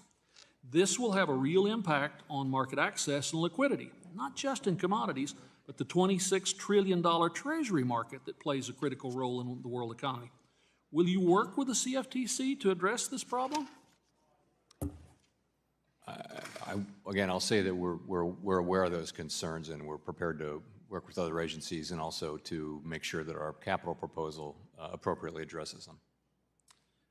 The strength of central clearing is entirely dependent on banks' willingness to participate, and problems with the Boswell endgame warrant a full reproposal to give us time to appreciate their consequences. And there are real consequences, as you and I both know, Mr. Chairman. And with that, Mr. Chairman, I yield back the balance of my time. Gentleman yields back. The gentleman from Texas, Mr. Green, is recognized for 5 minutes. Just remember, people get voted Thank you, in Mr. based Chairman. on their words, And, not their actions, welcome kind of again, Mr. backwards. Powell. It's an honor to have you before us today. Why is he whispering at us? This is kind I of always sensual. enjoy hearing your commentary. Oh, yeah. As you know, What are we going to do with these recession interest rates? and inflation, these are buzzwords. Buzzwords? They are used in some circumstances to cast a dim light on perhaps the Fed and others who are working to end some of these He's like, I'm inflated right now. circumstances we're dealing with. Are you now at a point where you believe that there will not be a recession? There was much talk about recession, and many people worried that we would find ourselves having to negotiate our way out of a recession. What Negotiate? is your position currently on Who a are you recession? negotiating with, bro? U.S. growth last year was in excess of 3%. What we're seeing so far this year is continued solid growth. My expectation, and that of other forecasters and of my colleagues, is that we'll see continued growth at a solid pace. I will say so. Do I add to my Google trade at this point? I'm going to buy one more for fun. Or in some kind of short-term risk of falling into recession. Buying one more for fun, Having guys. said that, though, there's always a possibility, Probably a mistake. meaningful possibility that an economy will fall into recession. I don't think that possibility, though, is elevated at the current time. Thank you. I appreciate your saying this because we want to, at some point, eliminate the great deal of fear associated with just the term recession. Next point, the December FOMC projections showcase a slightly lower unemployment rate than last June's projections and slightly higher GDP, suggesting a soft landing remains likely. Are you of the opinion that we're headed to a soft landing? Ooh, actually not a bad question. I'll just say that what we've seen so far is an economy that's growing at a solid pace. We're seeing a labor market that is still tight, still strong. Wages are moving up, but the labor market's coming into better balance between supply and demand. And inflation has come down sharply, really, since the middle of last year. So those are the conditions we see. They're very attractive conditions, and we're trying to use our policies to keep that growth going and to keep that labor market strong while also achieving further progress on inflation. That's our goal. And do I think there's a possibility we can achieve all of that while keeping the labor market strong and the economy growing? Yes, I think there is a possibility. Indeed, that is what we're trying to achieve. A soft landing can be difficult to identify.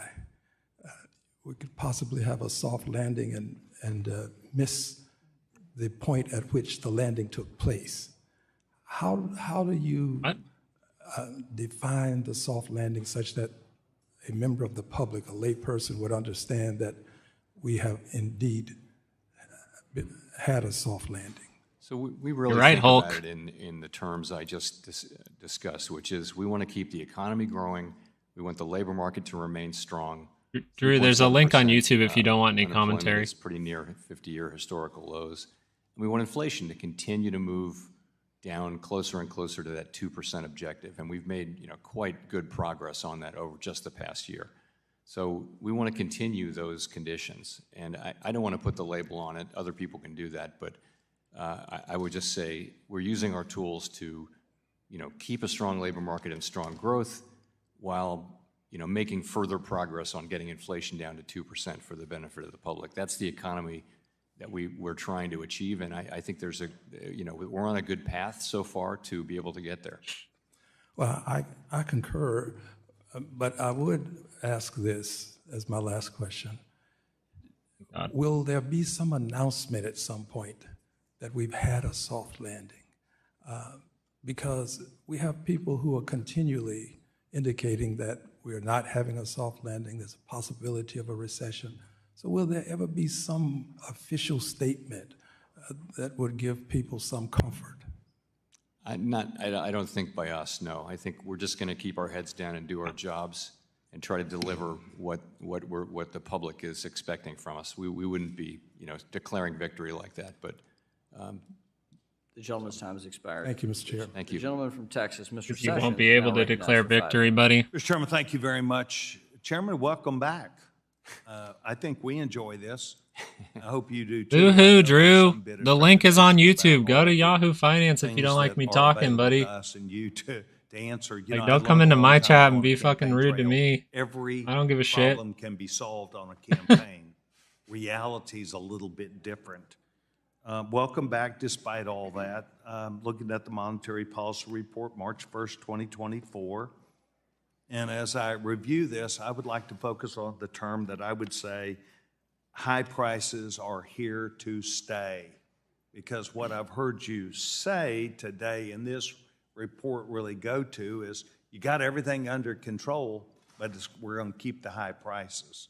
And I think the high prices really take a toll on the American people, as you're hearing from our colleagues, no matter whether they be Republican or Democrat.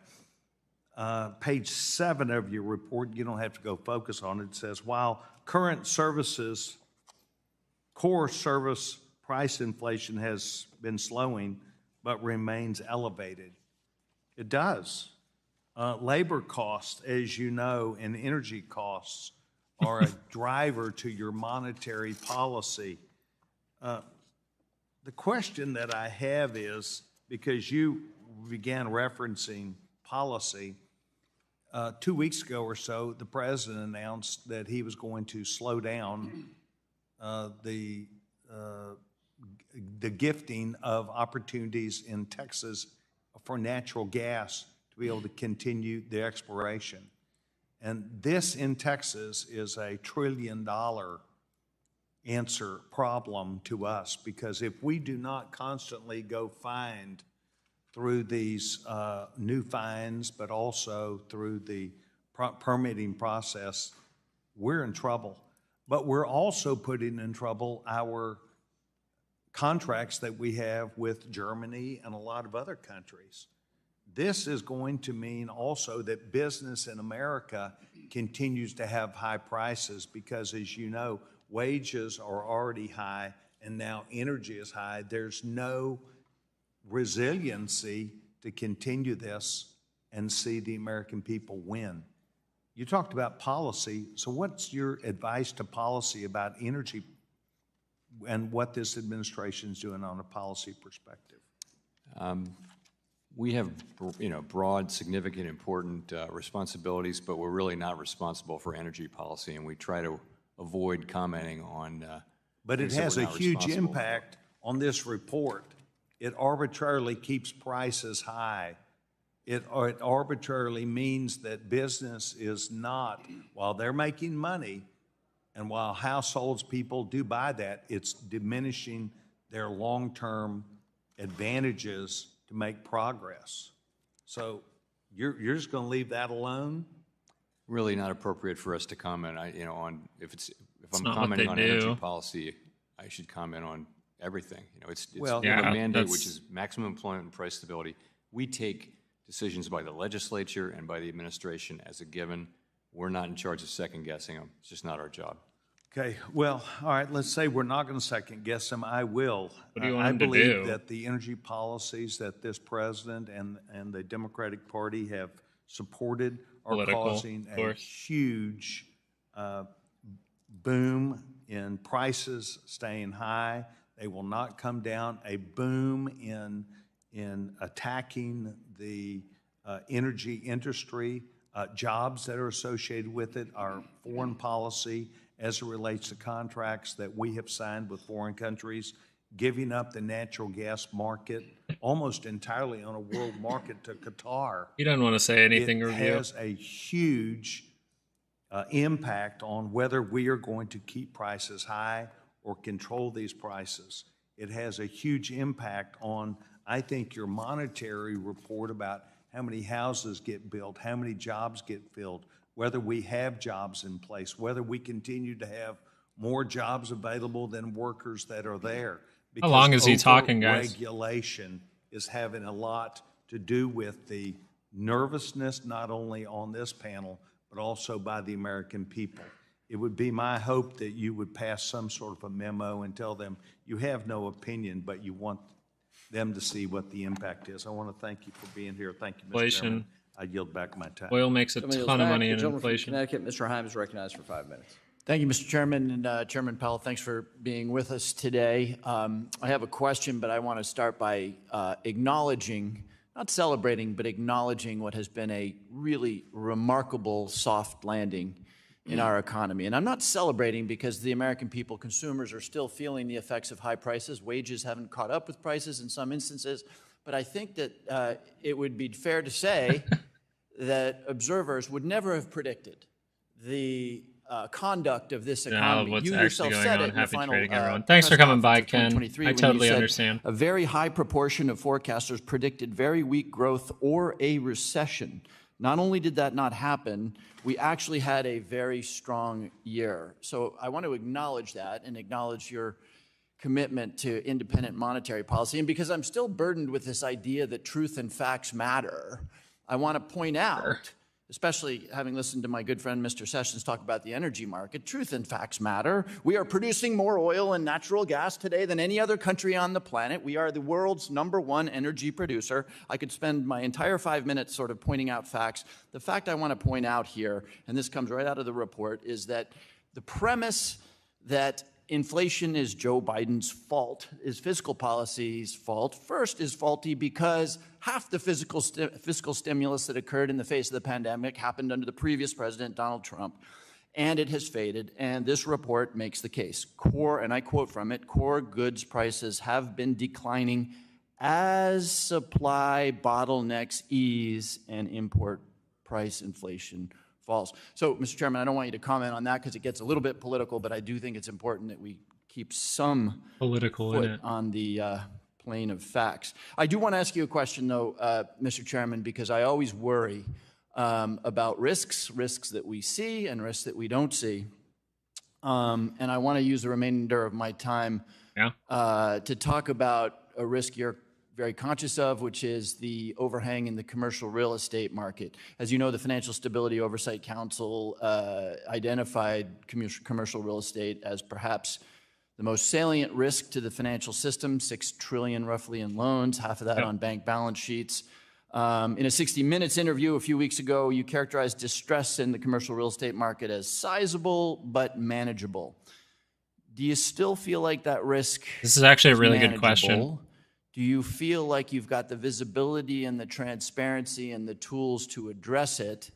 It makes me nervous not gonna because say this yes. has echoes of 2008, vague 2009, and when dovish. vacancy rates were declined relatively rapidly. We're not seeing that right now. So how do you feel? Does that risk continue to be manageable, and do you have the tools to manage it? I would say yes to that. I think it is manageable, and we've Right, he been, said yes. working hard to management for some time now, really. And what it really is it's a lot of downtown real estate where there's too much office supply because of work from home, and also the kind of downtown retail that is no longer as profitable, and things like that are really at the heart of it. So what we've done is we've looked at banks that have significant concentrations. Google, decent We've been bounce. in touch with them to make sure that they have a plan to Little deal bounce. with that. There will be losses by some banks. It isn't really the big banks. It's really medium and small-sized banks that have these higher concentrations. It's going to be with us as a problem we'll be working through, I think, for several years. And Then the big idea banks is you've absorb got to them. have enough capital, enough liquidity, and a plan to take the losses that you're probably going to take. And so that's what we're doing. We're very active in this space with small, medium-sized. So let me ask you about that. Sorry to interrupt, but let me ask you about that. Silicon Valley Bank, wild irresponsibility inside the bank, egregious irresponsibility on the part of corporate treasurers who put so much on deposit. The Fed also had some self-examination to do because the examiners and the supervisors of the bank, quite frankly, were not doing what they should have been. So we might be forgiven for being a bit skeptical of claims of being on this. What has changed in the context of Silicon Valley Bank that gives you the confidence that the supervisors and the examiners will be on top of this? Decent questions. I see it with my own eyes, but you know, I mean, frankly, there's a risk that we would overreact to something as significant as that. It's not like we wouldn't have reacted very, very strongly to what happened with Silicon Valley Bank, and we have. So I know that our supervisors are out there, and we're hearing. Didn't react. They just got bought out, didn't they? From media reports that we have been engaged with medium and small sized banks principally on this. So I am confident that we're doing the right things there, and I do believe it's a manageable problem. Yeah, I'll write a note. Changes, then I'll say so. Thank you. Thank you, Mr. Chairman. Yield back. The gentleman from Missouri, Mr. Lukemire, is recognized for 5 minutes. Thank you, Mr. Chairman, and thank you, Mr. Powell, for being here today. I'd like to associate my remarks, or myself, with Mr. Hill's remarks earlier with regards to the FDIC proposed long-term debt requirements that are based on the risk weighting of assets. I think it's an ill-thought-out proposal, and hopefully your position on FSOC. A little bit of resistance here on the queues. Need to break through this level. Going to be held up until we actually get a Basel III rule. In October 2023, the board issued a proposal to update the debit interchange fee cap and regulation II. This is very concerning, given the data from both the GAO and Fed's own studies show that Reg II has significantly harmed access to free checking and other banking services for the country's poorest citizens.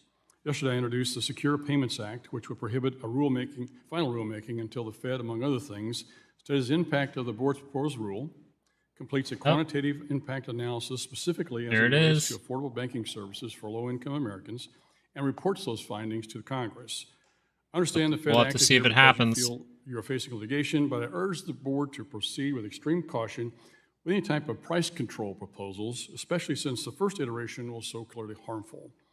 Chairman Powell, knowing of the hardship caused by this policy on low-income consumers, does it give you any pause to continue down this road?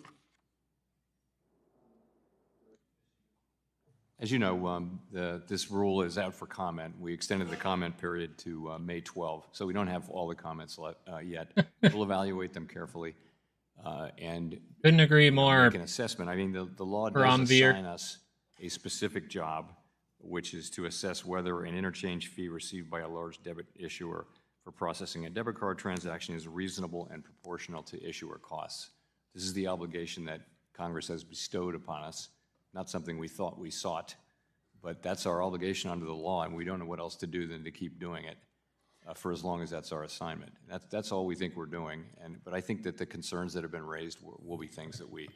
Well, hopefully you'll study this and understand... Going probably another hour, correct? Types of rules you know, along another this hour? line, they were very detrimental to a lot of low-income, income folks. As you know, the price reductions that were promised during the Durbin Amendment, for instance, the added profits actually went to the largest retailers rather than go to the consumers as they were talked about. 98% was one of the studies that showed that the retailers kept all the money instead of lowering prices as they were telling us that were going to happen. So I'm very concerned about that. This is the market where I shine. When things start to get a little crazy, that's where my skill really kicks in, Scott. Appreciate it. That there is something in the law that says that you need to be doing this updating all the time, or should you be studying it before you actually propose a rule and make all these things more appropriate? Well, again, I think our reading of the law is that it's not something you do once and leave it there. It's supposed to be reasonable and proportional to certain identified issuer costs. The implication being there, if those costs change, then this should change. So, of course, Marina. That's our every day. I think we do a lot of work. We waited a long time to change it. It's been many years since we did change it, but we do quite a bit of work to make this assessment. And I appreciate you guys. The comments and the data that we get. Very nice comments. Thank you. Consider is the fact that even though it's supposed to be on $10 billion and up, stuff all rolls downhill, and as the last study showed, the smaller banks, the community banks, are also feeling effects of this. So be sure and consider that when you start talking and thinking about this. I appreciate that. You know, one of the things, yesterday I had two different foreign banker CEOs in my office, and one of them brought up the subject to me, which is very concerning with regards to artificial intelligence being able to impact financial institutions in this country and our banking system. And I tell people, I said, you know, think about this for a second. You know, you find some individual who is a well-known individual, perhaps Larry Kudlow, Dave Ramsey, Bloomberg, somebody who has got credibility, and suddenly you see an artificially produced advertisement or Facebook post, and this person says, look here, we've got 100 banks that have got a problem today. Now, that individual didn't Let's do keep this. It's listening. artificially Nvidia cup and produced. I've handle seen almost a commercial little bit already with higher, individual. but You couldn't tell the difference between we'll that talk about individual all these and stocks the real after thing. the talk's done. See We the have just reaction. come through the Silicon Valley situation. For the most part, You know, if you have slight cup and real-time handle payments, above Fed resistance. now, where you can instantaneously transfer money, 30-minute you have people divergence is scared what to I'd pay death attention to. by some well-known individual through an artificial intelligence situation. And I can tell you that China is watching this like a hawk. They are ready to pounce on this situation. To me, I've got some bills that actually would solve the problem. Do you think there's some issues here we need to be taking a look at? Yeah, I think we're very focused on AI, many government agencies AI, here we go. and law enforcement agencies in particular. It's very challenging. You paint one picture, there are lots of pictures. Gentleman's time has expired. It's interesting because the foreign Gentleman's banks time's actually are expired. watching this. Thank you. We'll now go to the. Oh, damn, I wanted an AI gentlewoman question. That from could have Texas, done Ms. something with Garcia, for Nvidia 5 there. minutes. Thank you, Mr. Chairman, and Pay attention to Chairman Powell, thank 900 you for level on being with Nvidia, us this big call morning. It's wall. always a delight to have you before us. Chair Powell, the February Congressional Budget Office report estimated that the U.S. economy will grow an estimated $7 trillion over the next decade, thanks to, in large part, to the surge in immigration, creating a larger Immigration, labor not bad force. questions here. Immigration also increases demand for goods and services. It does. I know you mentioned in your report that that the growth sometime during COVID was held down due to some restrictions in COVID and restrictions on immigration. Can you detail how immigrants have been fueling our national growth, and did you consider this report from the CBO in this current report? So I am very familiar with the CBO report. I've read the demographic projections and I've read the economic projections, so I do understand what they did. And So you do agree with a $7 trillion? Check out now. John, thank you for stopping by. I have no judgment. Really on that. appreciate you I being haven't here, tried to John. Thank you make so a much. Parallel assessment, but I'm familiar with the assessment. Like the What stream they're on your doing way is out. They're saying more people working, bigger economy, and it makes the economy bigger.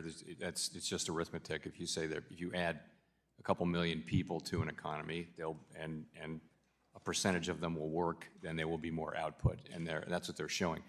I want to. I don't disagree, Drew. Very, very clear though that we don't make immigration policy. We don't comment on immigration policy, indirectly or directly. No, well, I'm not asking you to do that, but, Mr. Chairman, I'm simply asking if you agree that the immigration surge has added to our strong labor force, which is necessary. I think you said that we expect a continued growth at a solid pace.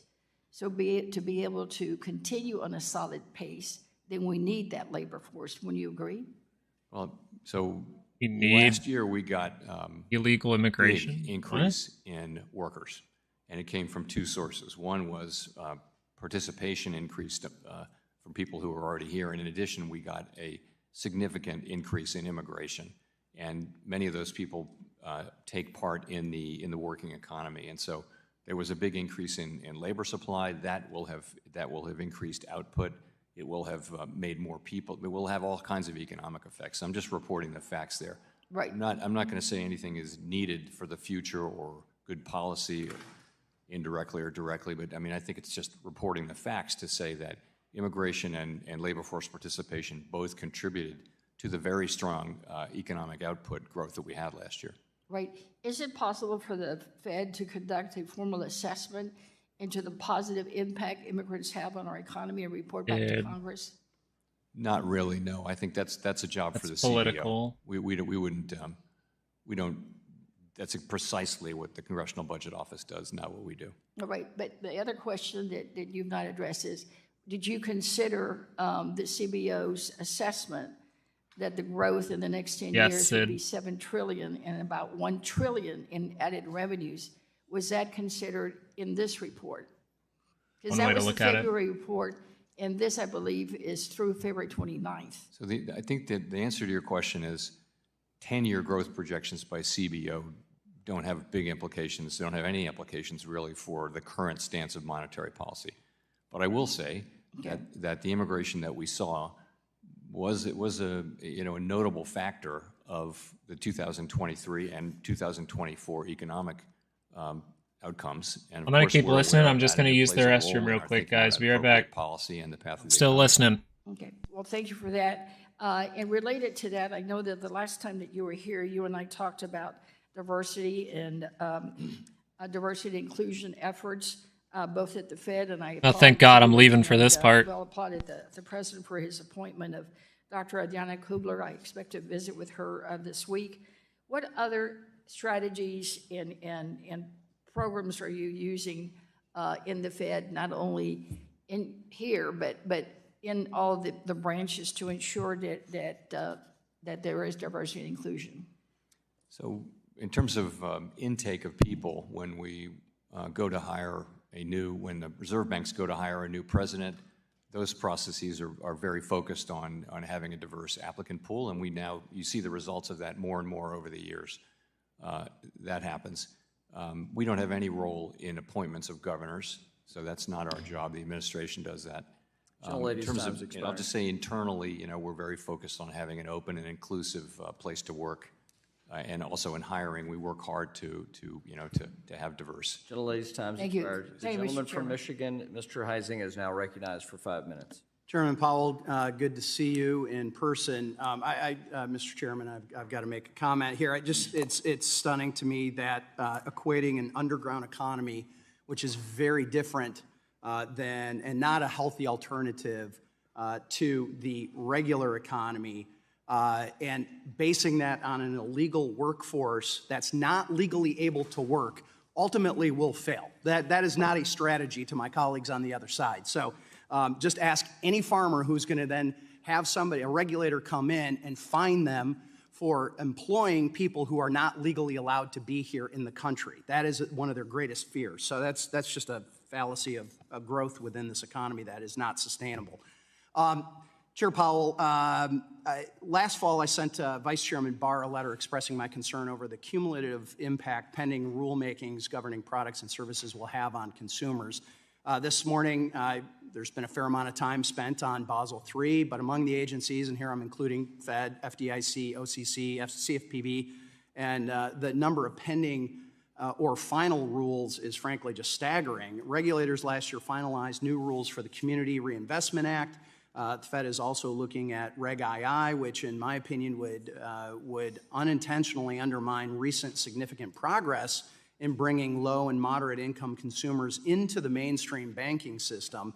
And just yesterday, the CFPB unveiled a rule that would cap late fees for banks. And I just literally walked out of a meeting with my credit unions who are very concerned about those things that may be in their future as well. So I think it's critical that we don't look at any of these rules in a vacuum, and we need to consider their total impact and full scope on that. So I'm going to ask you a question I've asked some of the other regulators.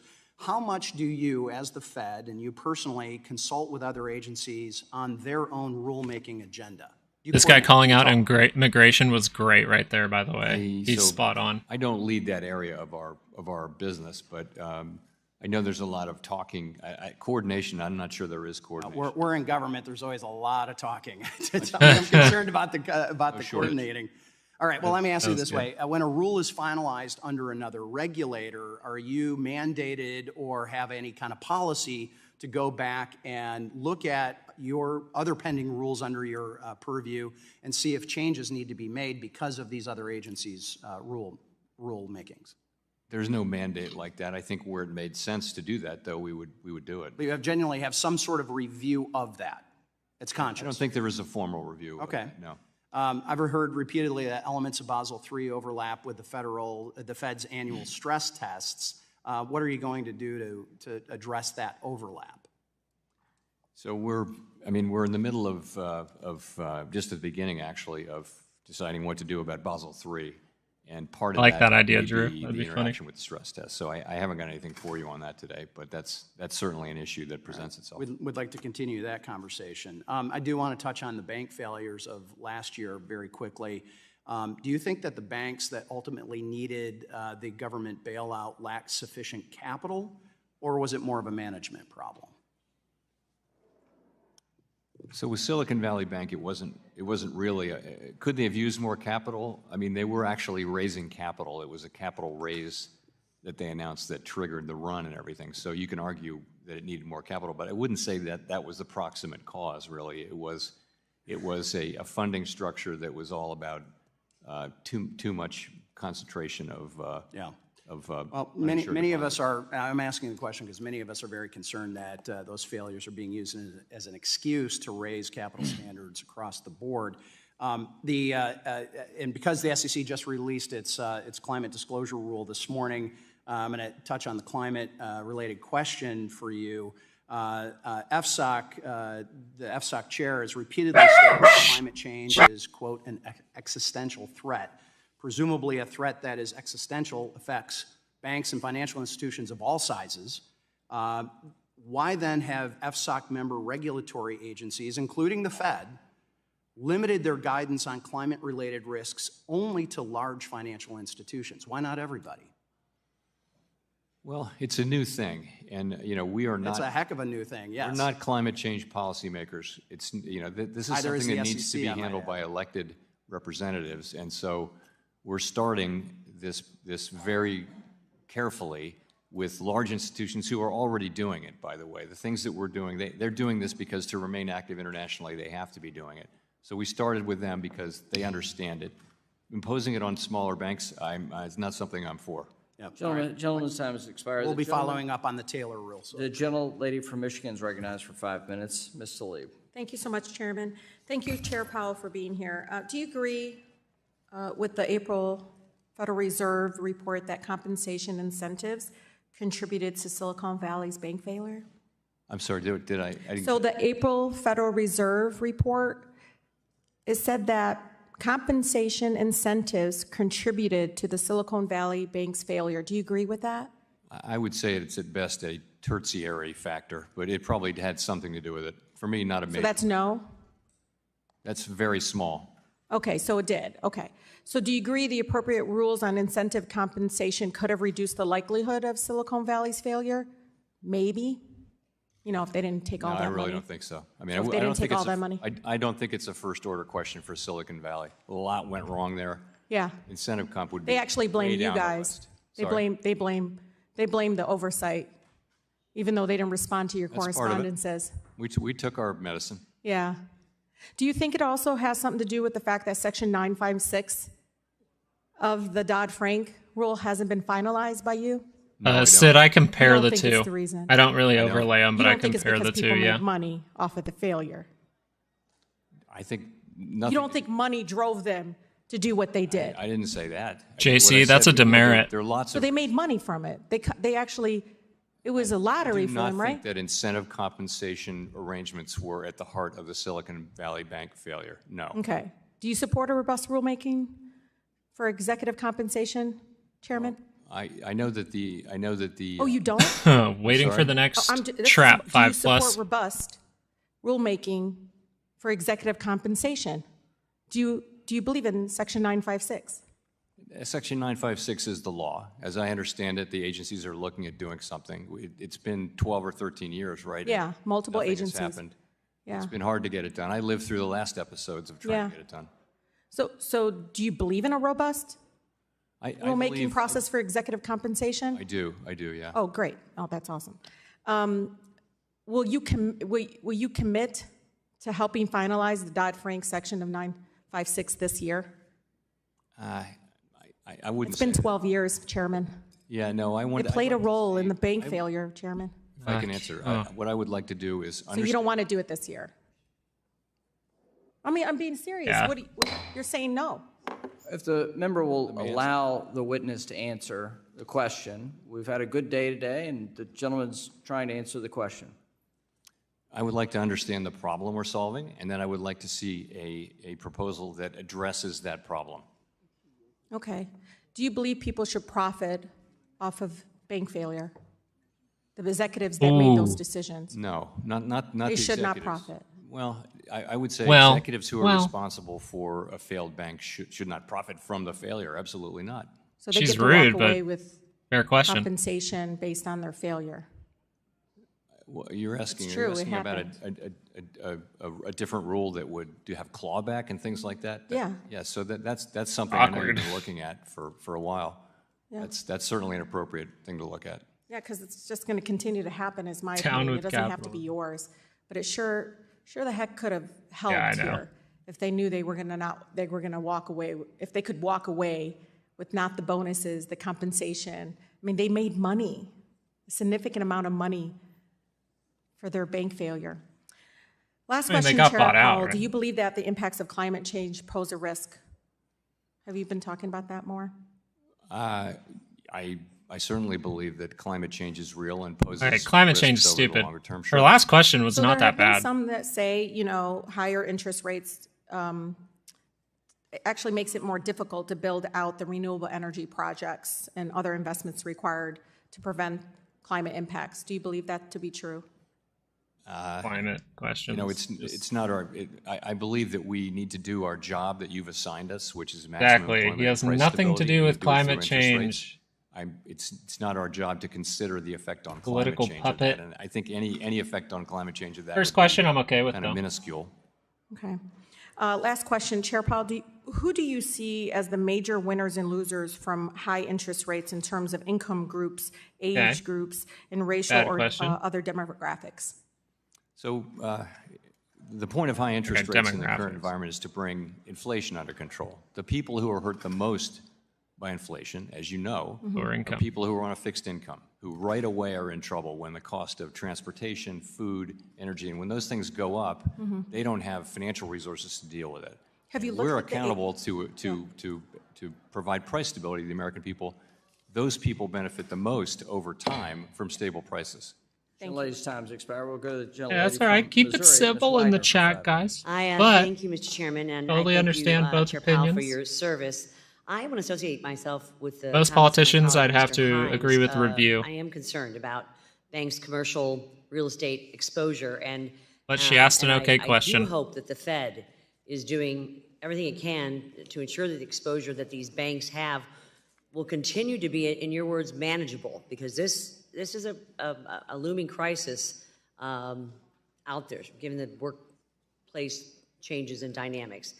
Chair Powell, in remarks genocide on did she promote? Bloomberg, Larry Summers, former Treasury Secretary during the Obama administration, stated that, and I quote, "It would be much more productive for our central bank to be focused I don't like watching on the question politicians of personally. real estate portfolios in the banks they supervise than, quote, some of the more abstract and politically driven arguments about various kinds of capital charges on the largest banks."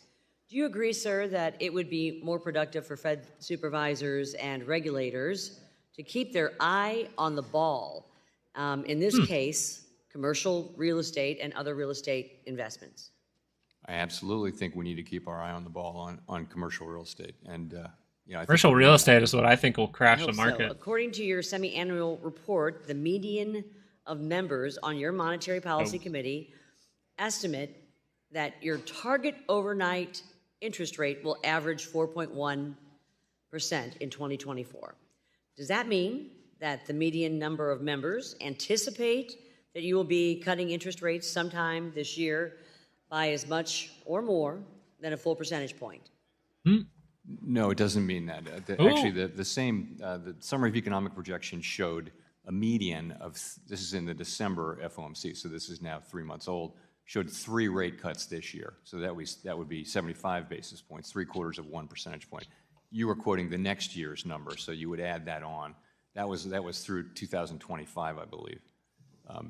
So Still kind of Are you said anticipating 3 rate cuts. that there would be more cuts So what You're coming? It's not, the way I would say it is, you know, we're making economic projections. And so we write down a path of growth, what's happening. Oh, with the good labor luck, market, Andrew. Inflation, and what goes with those forecasts. You're gonna do great. Is an appropriate promise. monetary policy, appropriate interest rates. So we expect inflation to come down, the economy to keep growing, the labor market to remain strong. And if that's the case, it will be appropriate for interest rates to come down, you know, significantly over the coming years. Good. What will really happen, though, it's not a plan. What will happen is actually what the economy needs. The economy will do something different from that, and that's what will actually happen.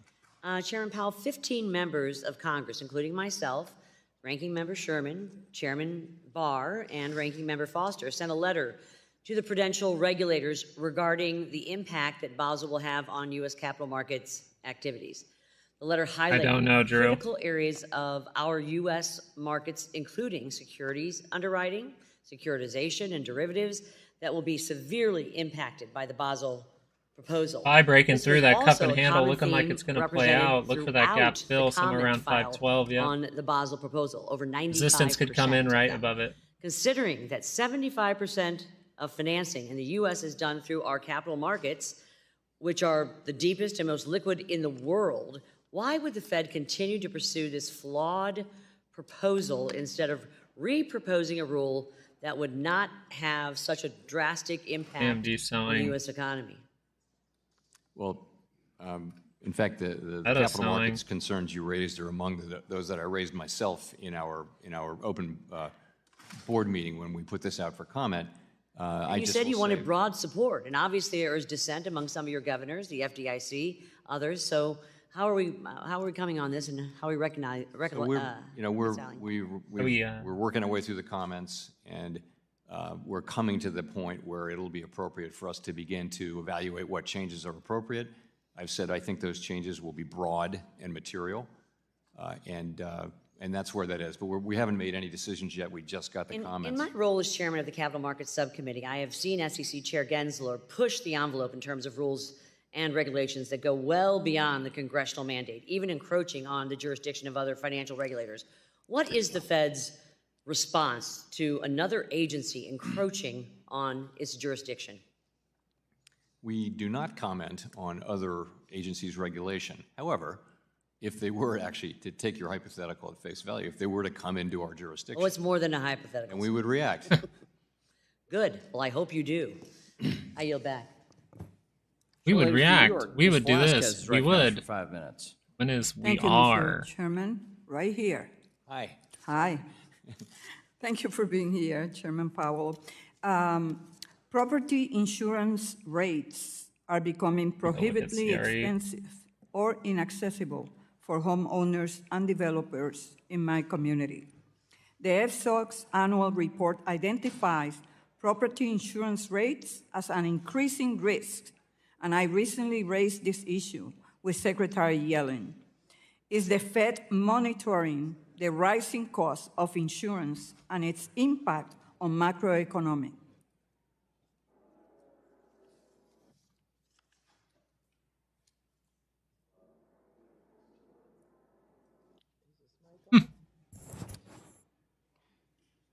Uh-oh. Well, we'll pause the clock. You can have staff. Oh, God, this is when the climate change person comes in. We need The clock being frozen is out of respect for Ms. Velasquez, or out of good luck, I'm not sure. The clock. But we'll get staff to listen. We'll just suspend for a moment. We need to invest in infrastructure for this committee. Yes. Well, we're trying to do electronic voting, and You said not voting. no, it's hard enough to just get the microphones to work. Madam Clerk, thank you. What's that doing to the market? No. One thing to talk about here, this consolidation here before we try to break through. This level is very, very important. See if we're able to get out. Now that would pull you out of the daily. You do have that 68% chance to land back down. So if resistance comes up here, be careful. If the 30-minute, though, it has crossed up. If this wants to get into positive territory, you got that shot to go test this high to go make a new one on the Qs here. Nvidia looking forward, pay attention to any kind of 30-minute divergence here, but we are consolidating sideways here. We could head a little bit higher. Watch out for that 900 price point. Could act a lot like the 800, okay? So the 800, and we're keeping this on. It'll pop up in our ears when it's ready. But the overall thinking here is, remember last week we were talking about that 800 price. What happened? It got up past that, got to our weekly expected move, and then we saw that fade down and hold at that level. Now we're up outside of that expected move. If we come up to 900, that would be a good point to see some resistance come in. Doesn't mean it has to. We could see this thing skyrocket to 1,000. We're consolidating pretty well here. The Qs on the 30-minute, we closed the cup, and now we're getting the handle. We need that strength to go forward. See if that actually goes into positive territory fully. If that just pops up and rolls back down, could mean some bad news. Some things I'm keeping my eye on. Tesla down 2.35% again today. One thing with Tesla, now you're starting to see these divergences pop up, so we could see that positivity. Maybe that gives us our next leg higher, some kind of little, head and shoulders up in this area coming up like this, and then we see a little bit of positivity, but I would not try to treat this as a full-fledged reversal. What was another one? Meta, this is kind of worrisome, right? We do more than close this cup here and create the handle. We actually go to higher levels. Now we have a handle. You could break through this level, but a little bit of a sell-off there. AMD, similar thing, little bit of a sell-off coming. Look for this to curl back down on the 30-minute. I was asking you about this divergence here. Insurance rates are becoming prohibitively expensive or inaccessible for homeowners and developers in our community.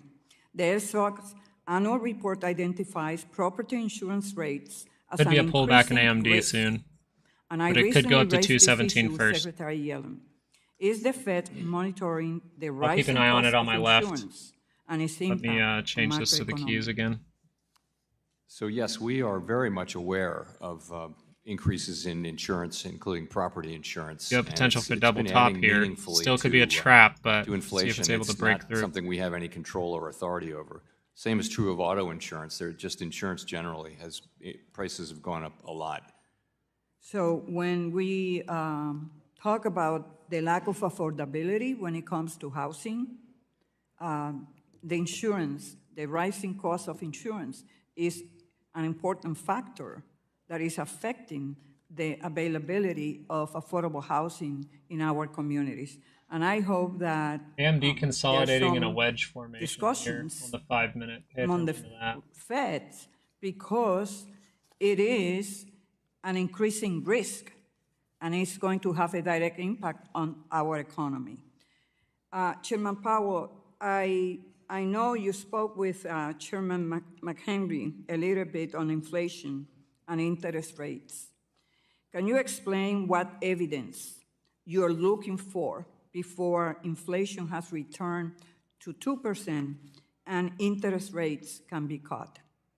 Sure. So we're not looking for inflation to go all the way down to 2%. That's not what we're looking for. What we want is just more evidence that will give us more confidence that inflation is on a path down to 2% sustainably. So that will come in the form of good inflation readings, really. We want to see, just a bit more evidence so that we can be confident. We don't want to have a situation where it turns out that the 6 months of good inflation data we had last year, that didn't turn out to be an accurate signal of where underlying inflation is. So we're just being careful, and because the economy is so strong and the labor market's so strong, we think we can and should be careful as we approach that decision. And when you say evidence, what evidence? If there's anything? So just more, we'd like to see more good, relatively low inflation readings. We're not looking for better inflation readings than we've had. We're just looking for more of them. And what will happen is that as we go forward, the 12-month inflation will continue to drop because it'll be lower than early last year. Thank you.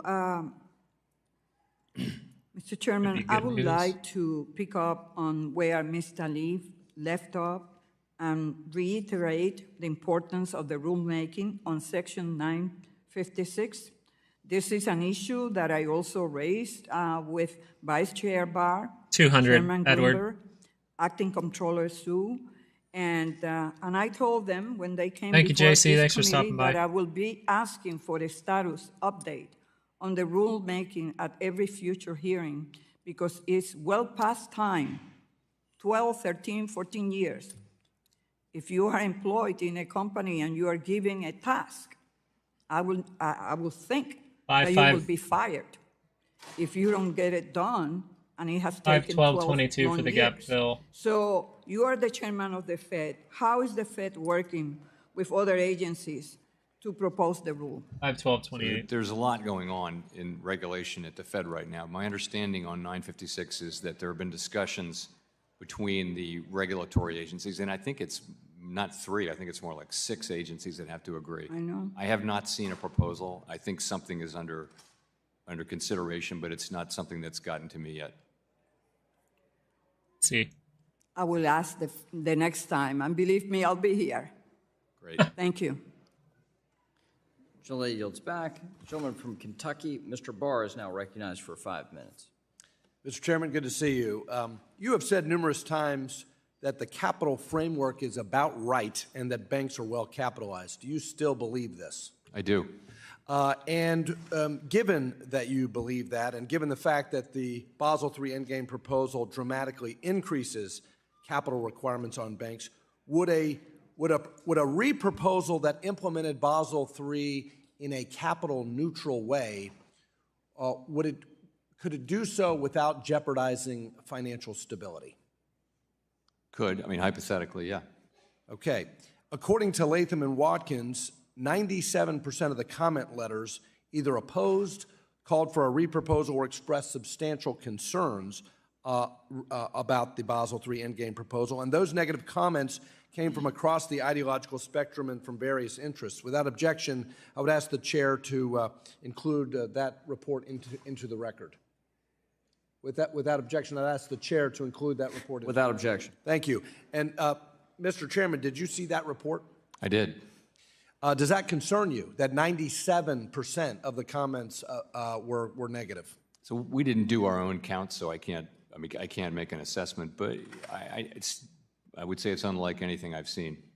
The Basel III comment period ended on the same day as the Fed's data collection on the proposal, which is an odd process since the data should have been collected far earlier, analyzed, and the results should have been available for the public to comment on before the comment period ended.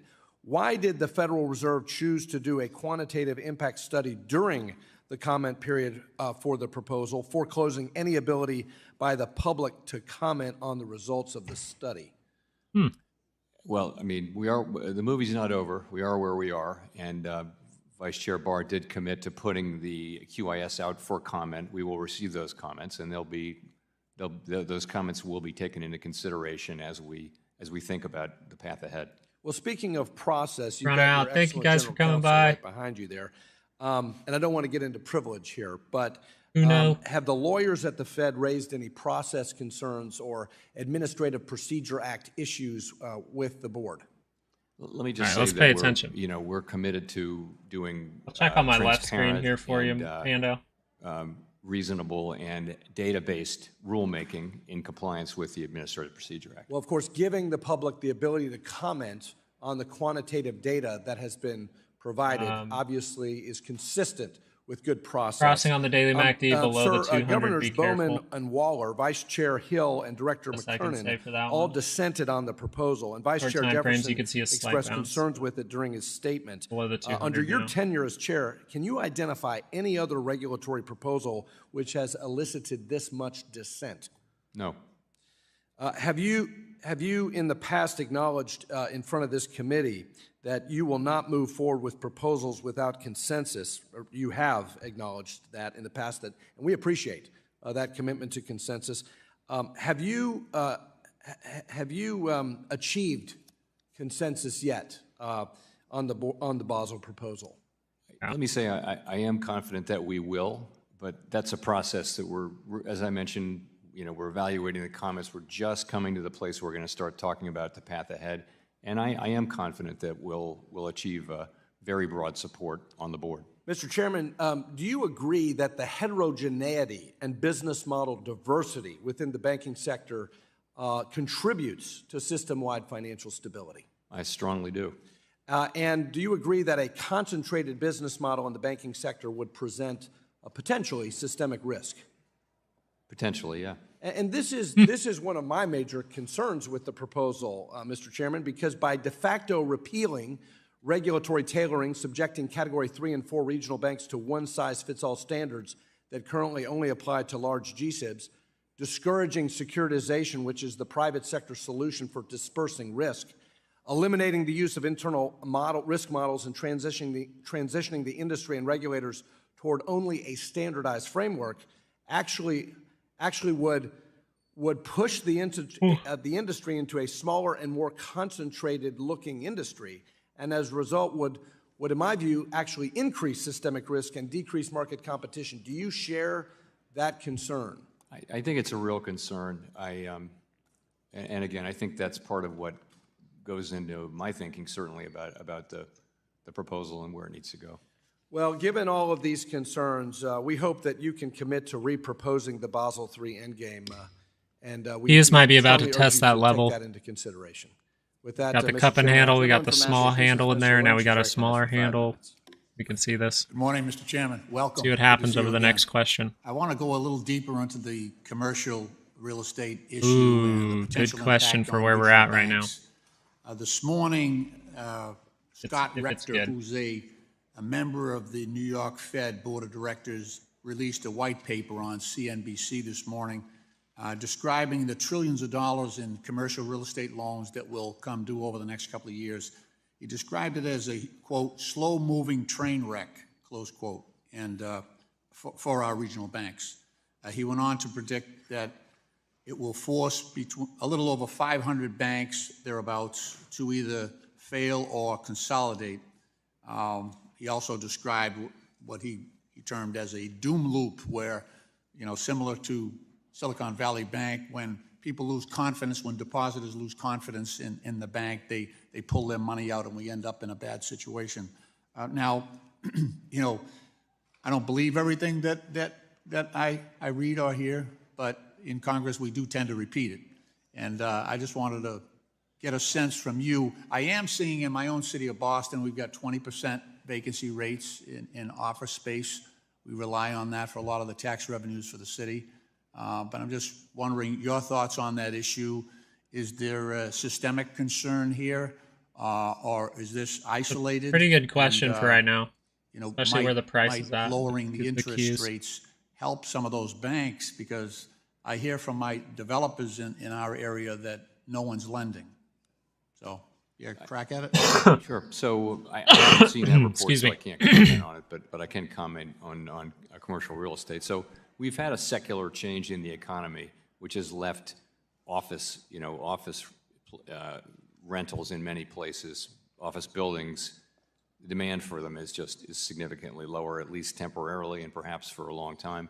And also the same is true for downtown, in some places, downtown retail that's associated with office workers. So it's a shock to the system, and we've known this for some time, and we've gone through the commercial banks in the United States, and so have the other regulators. We've done it jointly and identified the ones that have high concentration and are going to need to deal with that. And so we've been in contact with those banks and talking to them about how they're going to deal with this, how are they going to absorb these losses, do they have enough capital, do they have the liquidity, do they have a plan to do this, and is it consistent with their lending practices and that kind of thing. So it's going to be something we work through over a period of years, and I do think it's slow moving. I think that part of it is right. You ask about 500 banks. I have no idea about that number.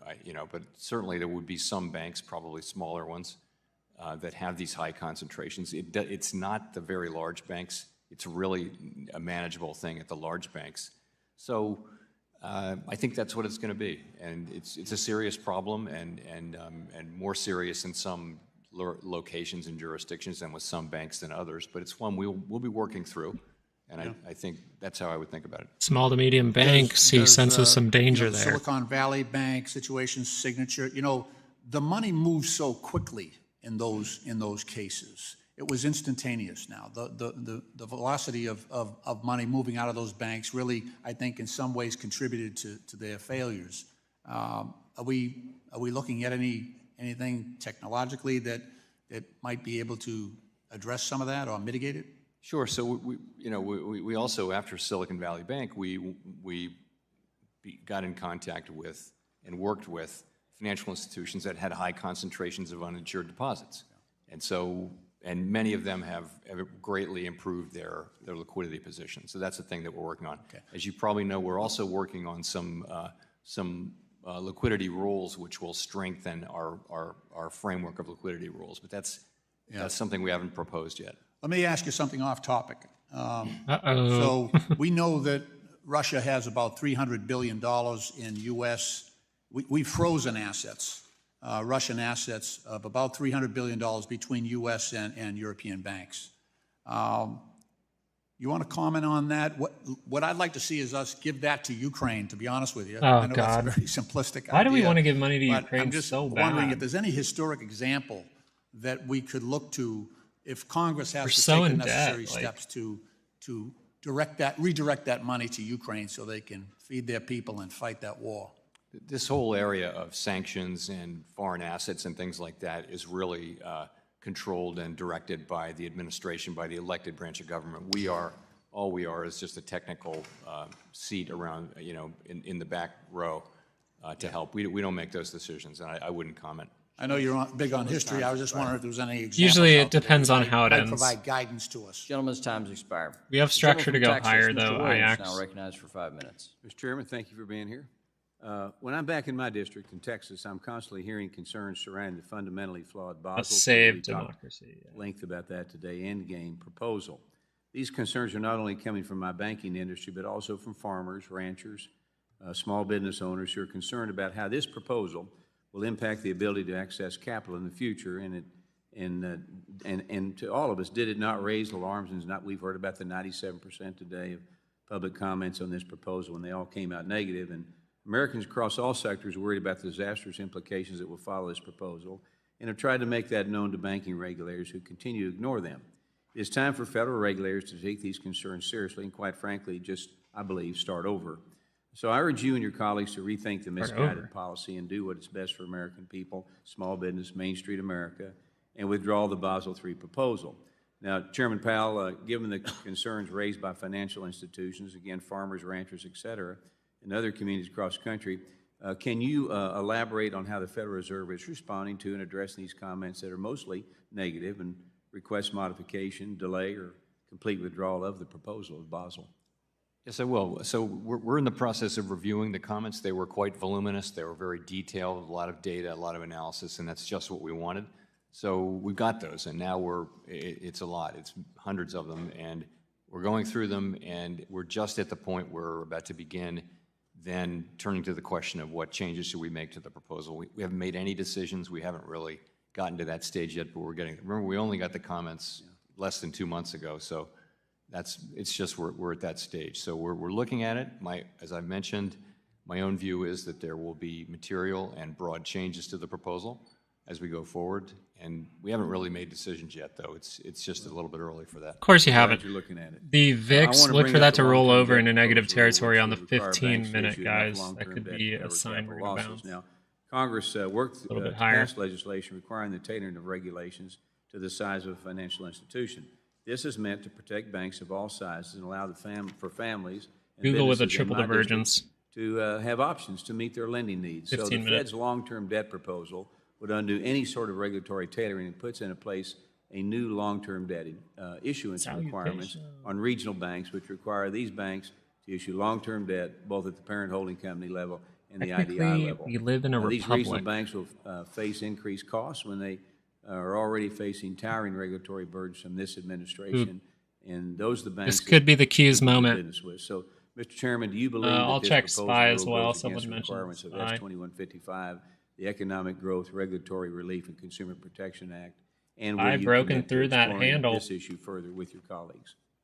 So Daily we're expected committed to move. Watch implementing out. 2155. We believe that the regulatory and supervision, regulation and supervision of banks needs to reflect their size and activities, and that's something we'll be considering as we go forward with this.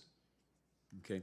Short term, I They're got sure left. considering a Americans continue to lot. feel the pain from runaway Don't inflation. hear about created by anything the but Biden considering. administration. As everyday costs continue to stay expensive, as you know, I'm in the car business, and inflation is just running rampant in my industry. And the irresponsible and partisan American Rescue Plan forced through Congress by Democrats only made inflation more of a problem. And now American families and businesses have been forced to deal with runaway inflation for 3 full years now, which has caused some major hardship. So quickly, the ARPA injected nearly $2 trillion of deficit spending into our already struggling economy. And how does this type of inflated spending, combined with economic headwinds like supply chain... Yeah, it's almost like that's what caused inflation. And doesn't this kind of reckless spending actually fuel the pressures of inflation? I think there are a lot of causes of the inflation we've seen. You know, we saw this inflation everywhere in the world, so the reopening, really the reopening of the economy after, with very strong demand and constrained supply, you saw inflation in all the advanced economies.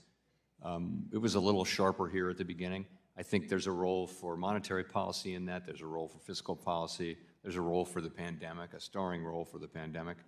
You know, our job is to deal with it, and that's what we've been doing. Well, thank you for always keeping small business in Main Street America in your calculations. And with that, Mr. Chairman, I yield back. Important area for the Qs, by the way. Spy already broke out. Recognized for 5 minutes.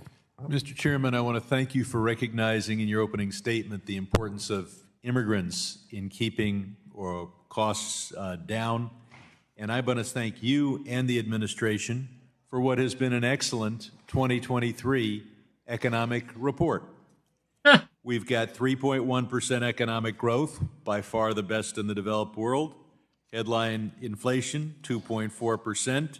And that's not a little blip, you know, a 1-month number. That's for the whole of 2023 and compares very favorably with the pre-pandemic portion of the Trump administration when we had inflation of 3.5%.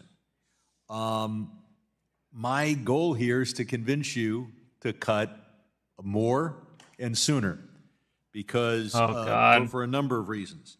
The first hyperinflation, is that's why. He wants hyperinflation. I know, you know, if you ask a constituent, they want zero inflation and zero unemployment. You know that we can't have that and have concluded that the economy works best with a 2% inflation rate target. But I've looked at the history of that 2% number. It seems to come from Auckland from the 1980s. And there's a lot of arguments that your target should be just a little bit higher. Oh, my gosh. Larry Summers recently produced a study arguing that the cost of money is part of the cost of living. So we have this weird paradox where you're trying to keep the cost of groceries down by raising interest rates, but as the ranking member points out, the big issue is housing. And your measure of inflation seems to treat all Americans as renters, even though 2/3 are homeowners. And so when interest rates go up, that's an increase in the cost of living for anyone with an adjustable rate mortgage, anybody looking to buy a house, anybody with a home equity loan. Obviously, we would cut interest rates a little sooner. I'll let him finish this question. If your target I looked it up for was the something Trump closer to 2.3%. presidency. So I'll ask you, is there substantial economic analysis that argues that your target rate and the economy would work better if we had a slightly higher target than 2%? Not really, no. What's happened is, you pointed out New Zealand, but what's happened is that 2% has become the global standard. It's a pretty durable standard. I don't have any reason to think that it's a problem for the United States to get to 2% inflation. You know, we're at 2.4% right now, headline inflation. I would ask leave to add to the transcript of this hearing numerous articles that argue for something between 2.3 and even 3%. I'm not arguing for as high as 3%. Let's look at Basel. There's nothing free here. If the standards are too high, we lose economic growth. If they're too low, we have bailouts and bankruptcies. But I think everybody agrees that the standard should be well crafted. You've got a system where everybody drafting this is well dressed and focused on Wall Street. And you've got Basel rules that discriminate against Main Street and for Wall Street. I'll give you some examples. It's 65% if you're a publicly traded company and make a loan to a publicly traded company. You make a loan to CalPERS, they're not publicly traded, without objection, like to put in their article into the record. And so they're, in effect, going to have a tougher time getting a loan. The local pizzeria is going to have a tougher time getting a loan. You've got, in Basel III, ignoring mortgage insurance, which obviously makes the loan more prudentially sound for the bank and is very necessary for first-time home buyers. And you've got a system where if you make investments in long-term bonds on Wall Street and you put them in the hold-to-maturity category, you don't have to recognize the losses and mark-to-market. So I hope you'll look at these in terms of the competition between Wayne Street and Wall Street for bank loans. Finally, we go to clean energy investment. Can I count on you to personally look at the paradox where Basel III treats clean energy SPY hitting tax resistance credits at the daily much expected move more harshly than low-income housing tax credits for no ascertainable reason? Yes. Thank you. Gentleman's time has expired. The gentleman from Georgia, Mr. Loudermilk, is recognized for 5 minutes. Well, thank you, Mr. Chairman. Mr. Powell, thank you for being here today. I'm concerned with the small dollar credit for businesses. As a former business owner for over 20 years, I can attest that as the small dollar business credit becomes more expensive and less convenient, businesses are going to turn to credit cards and other alternative financing for business purchases. These inevitably result in even higher costs, which goes down to the consumer, which means that they're going to pay more for the services or the products. But in February of this year, total credit card debt reached a record of $1.7 trillion. According to Intuit's Small Business Index annual report, average monthly credit card balances were 27% higher in 2023 than they were in 2019. Crossed up in positive territory, not good. What do you view as the driving force behind these record high levels of credit? That down, now they're borrowing. I'm not sure. So if there was a rule to force banks to tighten lending, do you think the rule would drive businesses and consumers to alternative forms of credit? A hedge to the downside just a little bit. I do. I think, if you raise... In the VIX pop like that, little worrisome. And at the margin, that will make non-bank lenders, they'll get some of that business. It also could form the short squeeze. So complex or less convenient, then businesses will turn to these alternative forms like credit card. I can tell you that from experience. Yes. Well, I've called for the withdrawal of the Basel III endgame proposal entirely. Will you commit to an analysis of how bank capital proposals like Basel affect small business credit access and the small dollar lending before finalizing such proposals? Thanks for telling me about the VIX. I commit to that. Let me look into that. I don't want to make a commitment that I'll undertake some big study, but we'll look at the issue. Do you feel it's important that we do have an understanding the effect it's going to have on small businesses? The backbone. It's the bloodline of our... Is there one you're watching, Pando? I do agree. Yeah. Okay. The chairman asked you for your thoughts on withdrawing or reproposing the Basel III endgame proposal. Have you specifically discussed withdrawing the proposal with Vice Chairman Michael Barr or the other governors? This is divergence on a 5-minute. You have potential for a trap here. We're not going to really break through. I will say that I understand it is a live option. Again, we're not at a stage of being able to even have that discussion yet because we're not really, we've got to decide first what changes do we think are appropriate. And that'll take a little time. And then the question will be reproposal. What I said is, when we get to that point, if reproposal is the right thing to do, we're not going to hesitate at all. It's a perfectly live option. All right. In the current environment we have in big swing trade for KRE not going the right way right now. Find bipartisan agreement on, but I think you could find some agreement in withdrawing that proposal. Can you explain the importance of broad consensus at the Fed on proposals like B3E? Are you concerned with recent trends of disagreement among board members related to major proposals? So I think we're going to get to broad consensus at the Fed. I do. I think it's very important. This is been our culture that we try to find common ground, and we've been able to do that in the regulatory space, and I expect we will be here as well. And I'm committed to that. Could it If be Google that can confirm this we're triple seeing divergence this on the level of 15-minute? disagreement because of extreme measures that are being taken now that may not have been taken in the past? I mean, a total difference of opinion and understanding and philosophy regarding All right, free market economy. NYCB crashing again. I won't speculate, but I will point out He that just said regional banks might 4 suffer. of the 7 governors during the open board Ooh, meeting, at could which we create a put it out for 30-minute comment, divergence expressed down real here concerns, on very specific ICB, concerns about the but proposal, falling knife.